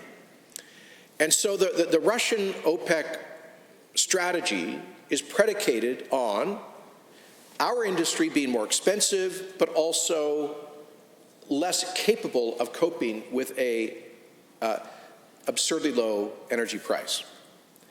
And now, Madam Speaker, Madam Deputy Speaker, much of the commentary has focused on the Russian role in this price war as being the primary protagonist. However, and I'm no defender of Vladimir Putin, Madam Deputy Speaker. I was put on the Russian blacklist. So I'm no defender of Putin's regime. But let me say this. All the Russians have done is to refuse to curtail production, whereas the Saudis are surging production to the maximum capacity possible, and they're encouraging their Arab OPEC allies to do the same. This has then led to a situation where there are many projections that we will see Brent, which is the most important global oil benchmark, trading as low as $5 in the second quarter of this year. If that happens, and if the current trajectory continues, we can expect to see Western Canadian Select, which is the price for our heavy synthetic oil that we produce in Alberta, trading at negative prices within 3 weeks' time. I know that's hard for us to get our heads around, Madam Deputy Speaker. How can you have a negative price for something? Well, I'll explain that. If there is such an excess of supply over demand that the only thing you can do with your oil is to produce it and ship it to get it off your hands. Then you have to pay somebody a negative price to take it off our hands. Our natural gas producers, our dry gas producers know what that's like. They've often faced negative prices in the summertime here in Alberta in recent years. We are very close to being in negative price territory for Western Canadian Select. And here is what that means. First of all, as I've said, there is an armada of oil tankers filled to the gunnels, leaving the Persian Gulf every day, headed to refineries and tanker complexes around the globe, including the U.S. Gulf Coast. I just got off the phone with a senator from Louisiana, which is home to many of the key refineries in North America to which we sell Alberta heavy crude. And he confirmed that they are within days of total tank tops in their inventories in the U.S. Gulf. Once that happens, we expect the backup to move to the PADD 2 U.S. Midwest refinery complex and tank farms to be at tank tops there. Then the backup will push all the way up into Canada, and if the current situation continues, we will have nowhere to ship the energy that is produced. In that scenario, we can expect to see shut-ins of production. They've already begun. I understand from the Honourable Minister of Energy that the Enbridge main line, which ships about 80% of our oil out of Alberta, is operating with about 150,000 barrels per day of unused capacity, which is an indication of voluntary shut-ins that have already occurred. We can expect to see wide-scale shut-ins, I suspect initially in our conventional basin, then amongst our conventional heavy producers, then amongst oil sands mines, and eventually amongst in situ SAGD, steam-assisted gravity drainage producers. If it reaches that latter point, Madam Deputy Speaker, we need to be deeply concerned about the implications for the integrity of those assets, those SAGD in situ projects, because there is a view that turning off production in those projects for a sustained period of time could compromise the reservoirs. And so all of this poses a profound challenge to Alberta's largest industry, to Canada's largest subsector.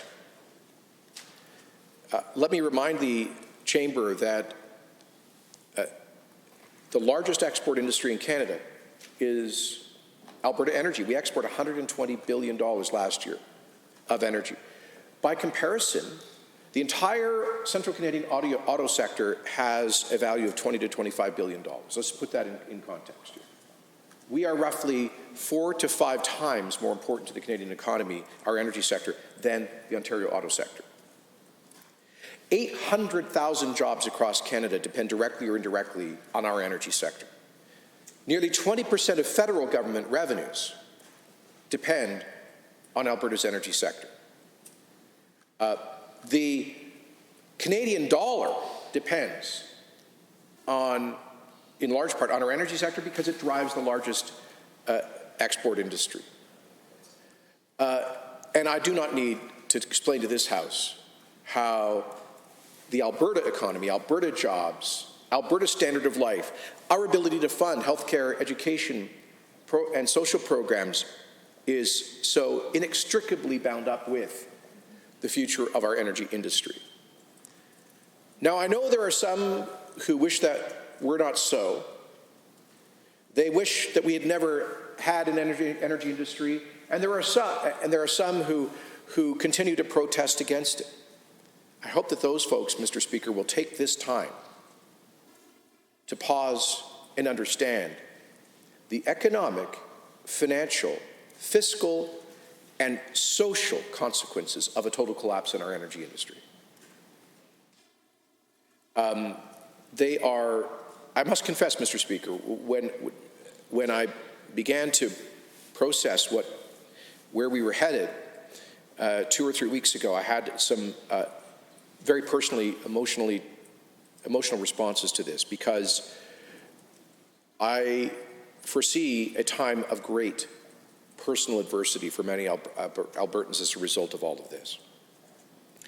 All of that, of course, is on top of 5 years of economic fragility, in part because of the decline in global energy prices in 2014-15, where we saw the average price for West Texas Intermediate fall from $100 to $40. But it stabilized, Mr. Speaker, and for the past 3 to 4 years, we've seen manageable prices in the range of roughly $55 to $65 a barrel. And at the same time, the amazingly resilient and innovative Alberta energy sector responded to that price environment by compressing costs, by applying technology, by producing more efficiently, by improving their balance sheets, by paying down debt, so that they could better weather a storm such as this. In fact, the average, they've reduced by about 30% the cost of production of an average barrel of Alberta bitumen in the past 5 years. Remarkable. And most of our companies are now in a position where their break-even price for production is about $20 a barrel in the oil sands, but about $40 all in, when one includes the cost of capital and basic operations. So I don't need to explain to you, Madam Deputy Speaker, the implications of that's WTI, of a price of WTI in the teens. I frankly do not think it's inconceivable that WTI could go into the single digits as WCS goes into negative price territory. Now, Madam Deputy Speaker, in that respect, this is why I would once again plead with the national government to do the responsible thing with an extraordinary injection of liquidity to allow this industry, the largest subsector in Canada's economy, to live to fight another day. And I can assure the Assembly that I and my staff, the Minister of Energy, the Minister of Finance, are working hour by hour with our counterparts in Ottawa on such an effort. I can also assure Albertans that we have received extraordinary support from our friends across the Federation, from provincial and territorial governments. You know, virtually every premier has called me to say personally that they understand the uniquely grave challenge that we are facing in this province, and that they stand with us, and that they support our call for national solidarity for the industry that has done so much. The workers, the women and men in that industry have done so much for this country in recent decades.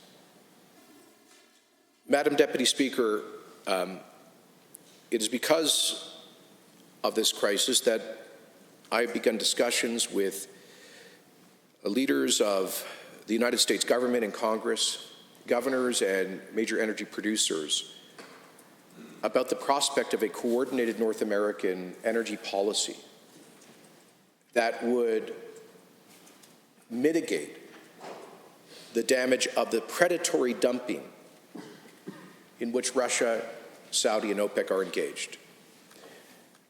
Elements of such a coordinated policy could include a coordinated Canadian-U.S. import tariff on foreign oil. I think it's time, Madam Deputy Speaker, for us to stop being Boy Scouts about this. These regimes with the world's worst human rights records, regimes that murder their political opponents and journalists, human rights activists, regimes in the Middle East that treat women like property and not people, regimes that use energy wealth to spread violence, terror, conflict, and extremism and instability around the world. Together, look at it. The Russians and the Saudis recently, each of them were using their energy wealth to engage in a proxy war in Syria, causing the death of hundreds of thousands of innocent people, including women and children. That's what they do with their energy wealth.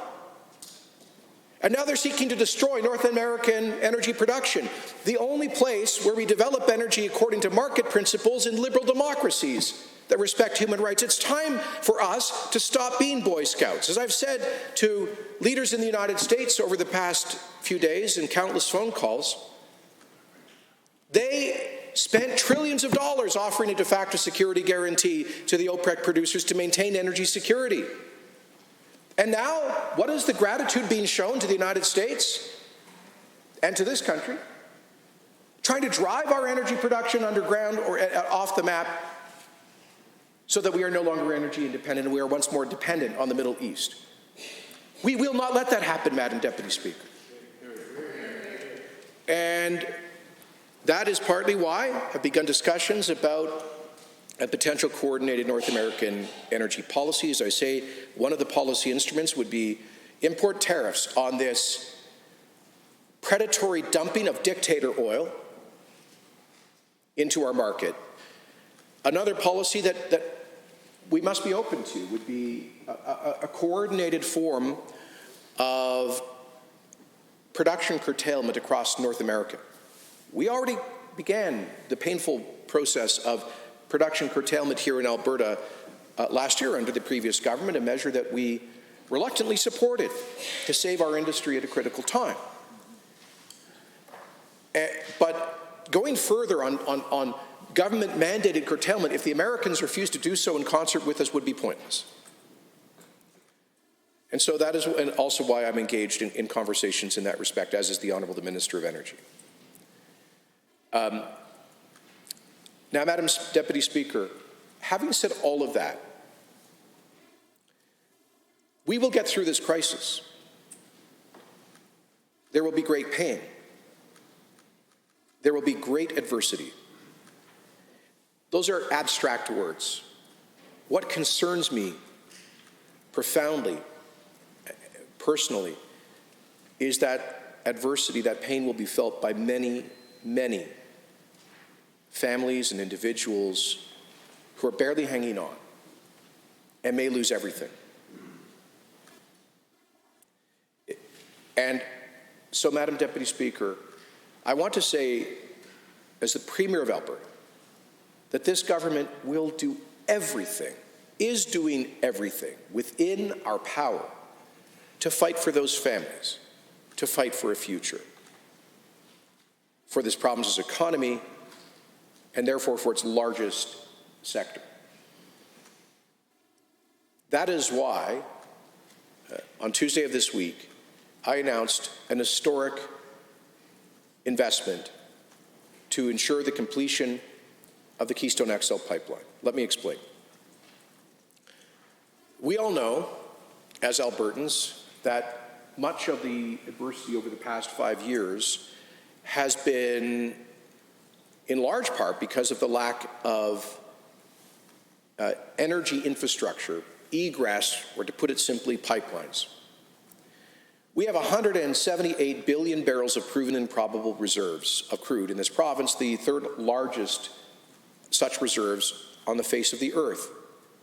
Largest reserves, Venezuela, but because of socialism, they're no longer a competitor. Second largest reserves, Russia. Excuse me, Saudi Arabia. Third largest reserves, Alberta. Fourth largest, Russia. The Russians and the Saudis, Madam Deputy Speaker, they have no problem building pipelines and getting their energy to markets. The Russians just opened a massive gas pipeline to China. Well, we've been fighting amongst ourselves in this country for a decade on simply getting liquefied natural gas capacity. The Saudis can put up a pipeline like that, develop a new oil field, they click a finger, they got a pipeline built. We have been locked into a decade-long struggle to build pipeline capacity so that we can export these vast reserves of energy to the United States, across Canada, and around the world, and in so doing to reduce the enormous price differential we have because of our shipping constraints, our limited pipeline capacity. Now, Madam Deputy Speaker, I've often pointed out that the primary reason for our inability to have built a pipeline has nothing to do with markets and everything to do with politics. We have been targeted for over a decade by a highly coordinated and foreign-funded campaign of special interest groups on the Green left to landlock Alberta energy. Now, I know that some dismiss that as a bizarre conspiracy theory. But, Madam Deputy Speaker, the folks involved in that campaign, they don't hide it. All of this is out in the public domain. If people are the least bit skeptical about this, I invite them to go just do a Google search, tar sands campaign. And within a couple of minutes, they will be able to see one of the key PowerPoint presentations that was made at the tar sands campaign conference hosted by the Rockefeller Brothers Foundation in New York City in 2008. And they will see a deliberate, systematic, highly coordinated plan to landlock the Canadian oil sands in particular, and the effect of which is to landlock Canadian energy in general. And why, and how has that campaign been, how has it manifested itself? Well, through a relentless campaign of political opposition, legal harassment, civil disobedience, lies, propaganda, foreign money being dumped into Canadian politics for over a decade. I salute the independent and intrepid researcher Vivian Krause for having done so much to detail this when, I got to just go off on a side here, Madam Deputy Speaker. We give the CBC $1.6 billion a year. They don't seem to have been able to use a dime of that to track a foreign-funded campaign to shut down the largest industry in Canada that produces much of the $1.6 billion they get. It took one single intrepid researcher to do what many Canadian journalists refuse to do. But, Madam Deputy Speaker, here's the point. Northern Gateway pipeline, approved by the national government, the National Energy Board, after $1 billion expenditure by Enbridge, after 8 years of work, vetoed by the federal government in 2016, based on an election commitment given to organizations like the Tides Foundation. And then Energy East, after $1 billion investment by TransCanada Pipelines and 6 years of work, it would have shipped 1 million barrels of Western Canadian crude to the East Coast. It would have represented energy independence for this country from coast to coast, killed by the Trudeau government with the imposition of absurd regulations that were imposed midstream. Trans Mountain expansion. After hundreds of millions of dollars of expenditures and years of effort, after NEB approval, federal cabinet approval, Kinder Morgan, the project proponent, ultimately walked away because of the political uncertainty created by these organizations that were engaged in a campaign of lawfare. Keystone XL, first proposed by TransCanada Energy a decade ago, on which they have invested $6 billion, vetoed by President Obama 48 hours after Prime Minister Trudeau took office in 2015. 48 hours afterwards. Subsequently, and by the way, vetoed, I must make this clear, even after the United States State Department had recommended it twice, on environmental grounds, on economic grounds. Madam Deputy Speaker, it was vetoed after a massive pressure campaign led by U.S. hedge fund billionaire Tom Steyer, recent failed U.S. Democrat candidate, presidential candidate, who invested openly over $250 million in U.S. elections to get a veto on KXL. This is a man, by the way, who made his fortune in gas and oil and coal stocks. Madam Deputy Speaker, that veto happens, U.S. administration changes, President Trump issues a permit, immediately challenged in court by whom? Members of the tar sands campaign, funded by the Rockefeller Brothers Fund, the Hewlett-Packard Foundation, the Tides Foundation, and the rest. 4 pipelines killed or endlessly delayed by that program. But Madam Deputy Speaker, fast forward to the summer of 2019.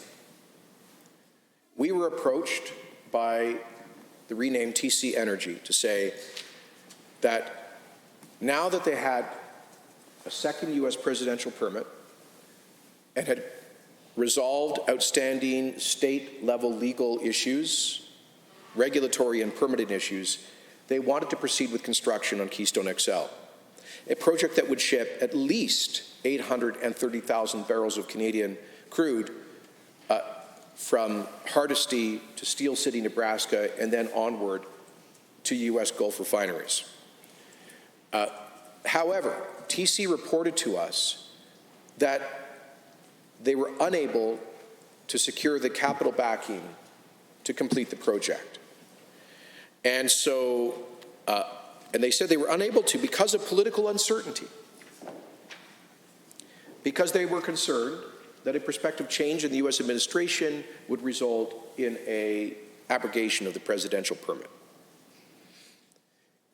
Another example, not of a market failure, but of a political failure. And so we began conversations last August with TC Energy. We engaged world-class financial advisors.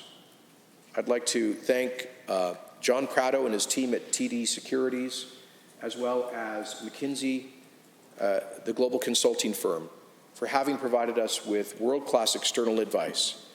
I would also like to thank my Chief of Staff, Jamie Huckabee, for his intrepid and brilliant leadership on this file for the past 9 months, as they worked through this to establish a transaction that I believe is manifestly in the economic interests of this province and of Albertans, which we announced on Tuesday. It consists of a $1.5 billion Canadian preferred equity share in the Keystone XL project this year, followed by a $6 billion Canadian loan guarantee in 2021 to facilitate TC Energy's access to capital at commercial rates to continue construction. And I'm pleased to inform the House, Madam Deputy Speaker, that after waiting for a decade, after 10 years of delays, that yesterday, shovels were in the ground at 6 a.m. to begin the construction of that pipeline. And I am pleased to inform the House that within weeks, a hole will be drilled between the between the Saskatchewan Montana border, and that pipe will be put in the ground on the basis of the presidential permit. I am pleased to inform the House that construction will commence immediately on Keystone XL at Hardisty to go to the Montana border, as well as spans in Nebraska and Montana, and that pumping stations will be built in South Dakota this year, now in 2020. That the projected date of completion and commissioning of this project will be in June of 2023. Madam Deputy Speaker, let me be clear. Had we not made this investment, I do not believe the project would ever have proceeded because of the perceived political risk. I do not, as I said on Tuesday, as a free market conservative, I am very skeptical about government interventions in the market. But, Madam Deputy Speaker, the failure to get pipelines built, as I've said, is not a market failure. It is a failure of policy and of politics.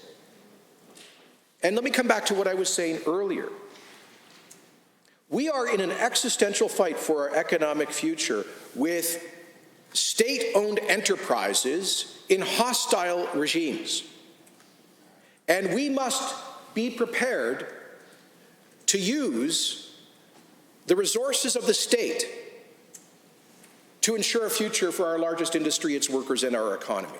We will not surrender to their predatory dumping, and nor, Madam Deputy Speaker, will we surrender, nor will we surrender to the foreign-funded special interests who killed Northern Gateway, who killed Energy East, who tried to kill Trans Mountain, who caused years of delays on Keystone XL. Our response to all of them, to the Rockefeller Brothers Fund, to the Tides Foundation, to the Pembina Institute that has opposed all of these projects, to the Hewlett-Packard Foundation, to billionaire Tom Steyer, to the Kingdom of Saudi Arabia, to Vladimir Putin, to all of them who want to impair and kill our energy sector, is that they will not prevail. The government and the people of Alberta will take control of our own destiny, in part through the Keystone XL pipeline.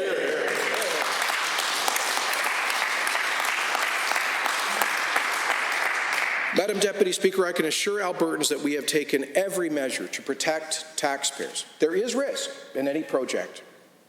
There's obviously risk. There's risk right now associated with the COVID-19 pandemic. However, let me commend TC Energy for having been, this is a major multinational Alberta-based company, very sophisticated, and they have scrupulously planned for construction this year in a way that fully complies with public health orders with respect to safe workplaces. Both Alberta, Saskatchewan, South Dakota, Nebraska, and Montana have all declared construction as essential services, have all indicated protocols for the safe operation of construction sites in the COVID-19 environment. TC Energy has for the past 3 weeks already been quarantining construction crews so they could safely go to work yesterday. And I've spoken to the governors of Montana, South Dakota, and Nebraska, and I want to thank all of them for their support for this project. And they are, all of those states have protocols in place to ensure the safety of those construction workers, as has TC Energy. So that is one short-term risk. There are other risks, but Madam Deputy Speaker, I'm pleased to report that we managed to secure a preferred equity position with our investment. We are at the top of the capital stack, and this effectively means that when the project is complete and commissioned, we anticipate we will plan to sell our shares, and we anticipate making a substantial profit for the Alberta Treasury at that time. We further project, Madam Deputy Speaker, that this project will be responsible for generating an incremental $30 billion in Alberta government revenues through higher shipments of energy, higher prices, by reducing the price differential, and higher royalty payments to the Alberta Treasury. $30 billion for healthcare, for education, for social programs, for our standard of living. This year we will build 8 Canadian pump stations and 520 kilometers of pipeline in 2 Canadian spreads, as well as, I've said, several spreads in the United States. The project this year will create at least 6,800 direct and indirect jobs in Alberta and over 15,000 direct and indirect jobs in Canada. And that is so desperately important right now, Madam Speaker. These are good, high-paying jobs. For so many of the people being laid off in the oil field sector right now, they will have an opportunity to work for TC Energy, its contractors, for the little hotels and at least some of the restaurants that can operate along the route. They will have business. Those little towns in east central Alberta, they'll have a bit of a lifeline with this project this year and next year when we so desperately need it. And Madam Deputy Speaker, let me tell the House, let me put this in context in terms of what we're getting. The Trans Mountain expansion, the federal government, and we support them in this, I mean, politically, they spent $4.4 billion to buy Trans Mountain. They will have to spend a projected $12.6 billion in construction costs for a project that will ship an incremental 590,000 barrels per day. In other words, the federal investment in TMX represents an investment of $21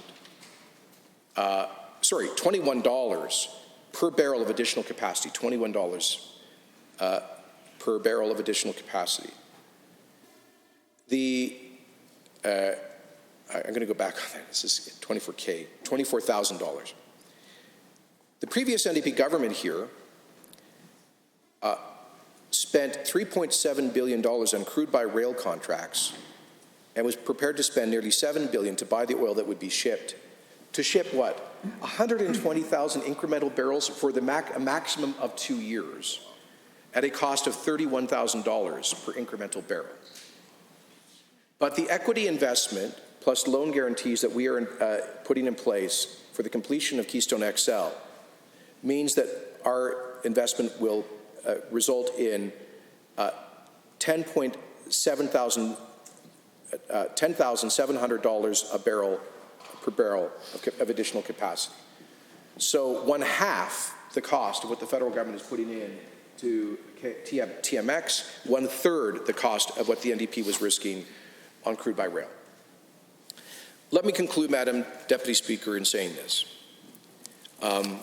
This project tells us that when we get past the price downturn, when global demand recovers, when the inventories come down and prices return to some kind of normal, there will only be a future for our industry. Oh, I have more time. I don't have to wrap up. You have 30 minutes. Okay. Oh, good. Okay. Excuse me then. Yeah. I was shocked to hear your concluding premise. 30 minutes left. I won't take too much time, Madam Deputy Speaker. I needed to explain this part.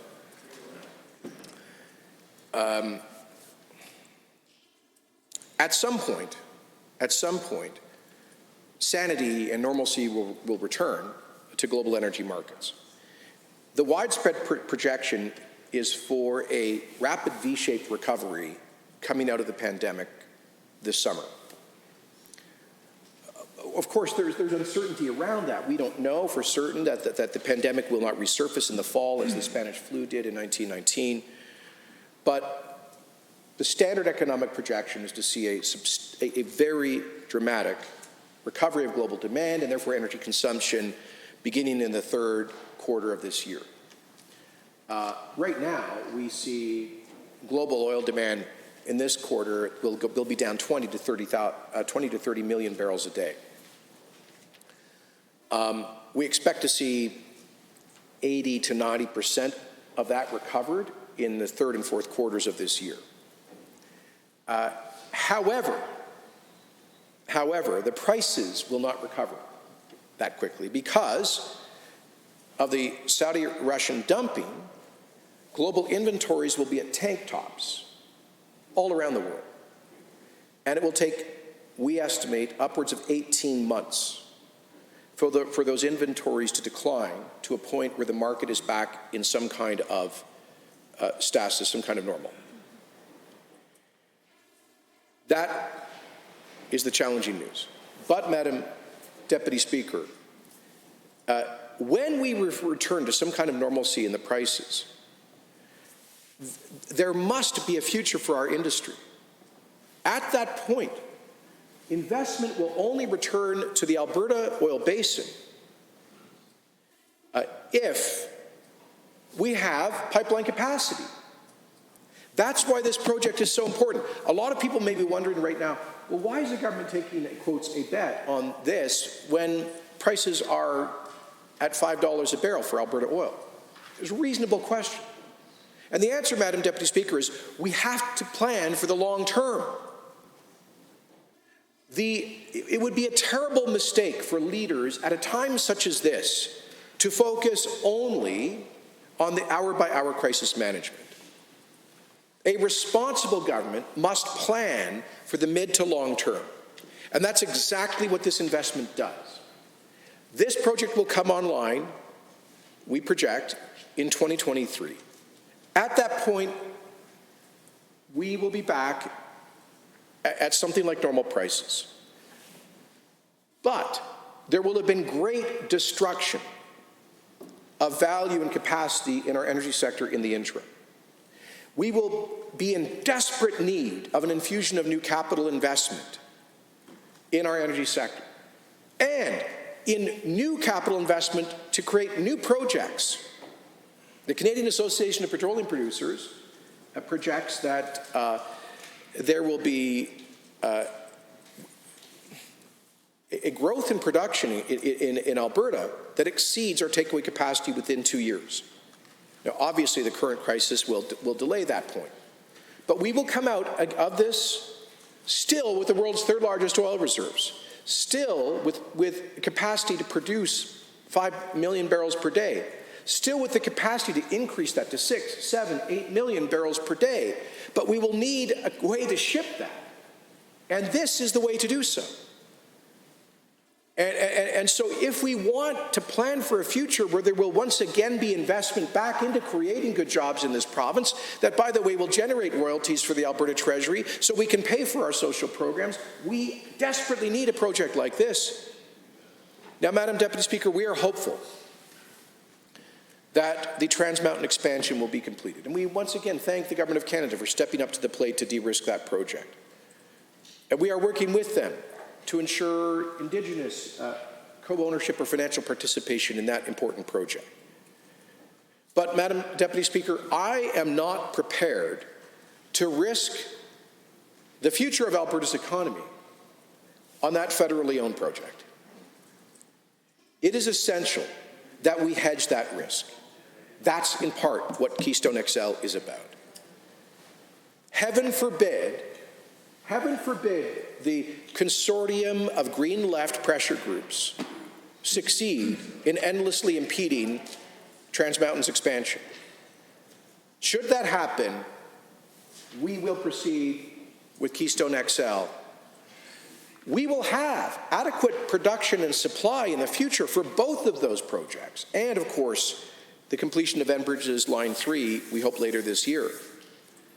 But, Madam Deputy Speaker, this is the prudent thing to do.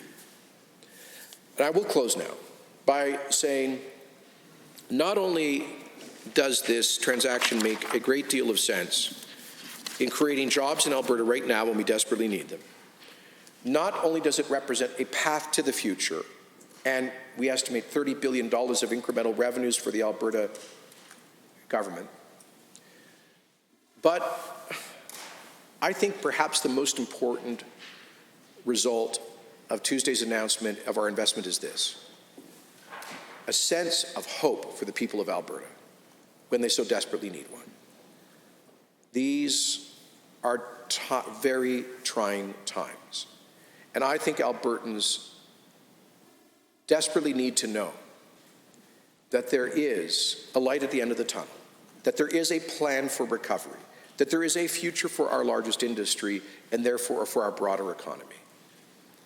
And Albertans can now know that with this strategic investment, supported by the people and government of Alberta, that there is a path forward.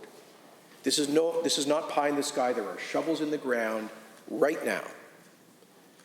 There is permitting and legal clearance on this project from here to Steel City, Nebraska. We have the product, we have the brilliant workers, we have the innovation, we have the supply. We will now have a pipeline. We have a future. Madam Speaker, that's what this represents. Thank you.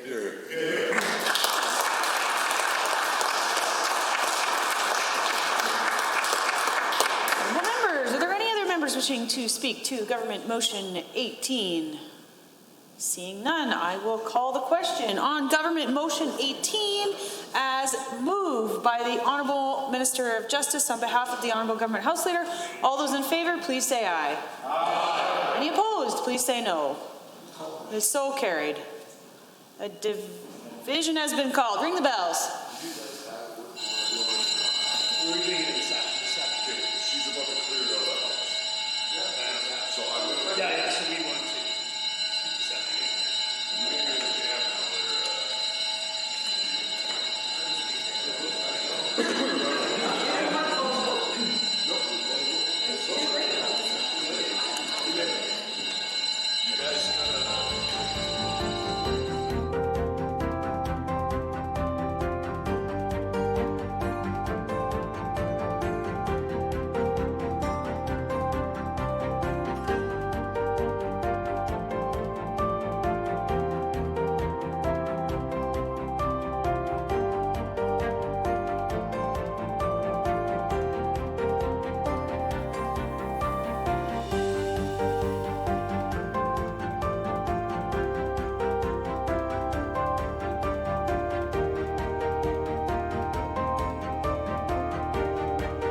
Honorable Mr. Kenny, Honorable Mr. Schweitzer, Honorable Mr. Madhu, Honorable Mr. Nixon, Honorable Mrs. Ahir, Honorable Mrs. Sani, Honorable Mr. Wilson, Honorable Mr. Dreeshen, Mr. Orr, Mr. Amory, Mr. Lowen, Honorable Ms. Schultz, Mr. Ellis, Ms. Goodrich, Mr. Jones, Ms. Lovely, Mr. Horner, Ms. Isaac, Mr. Newdorf, Ms. Glasgow, Ms. Rosen, Mr. Sigurdsson, Mr. Rosewell,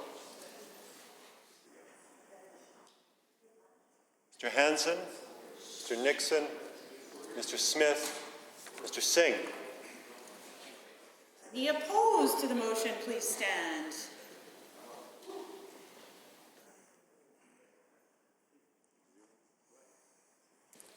Madam Speaker, total for the motion, 27, total against, 0.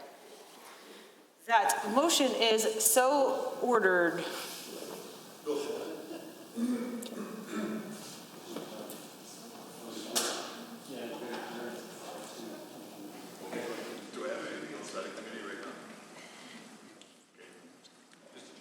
Madam Speaker, I will move to adjourn the debate, or adjourn the legislation until 1:30 p.m.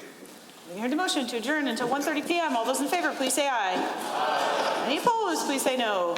So carried. House stands adjourned until 1:30 this afternoon.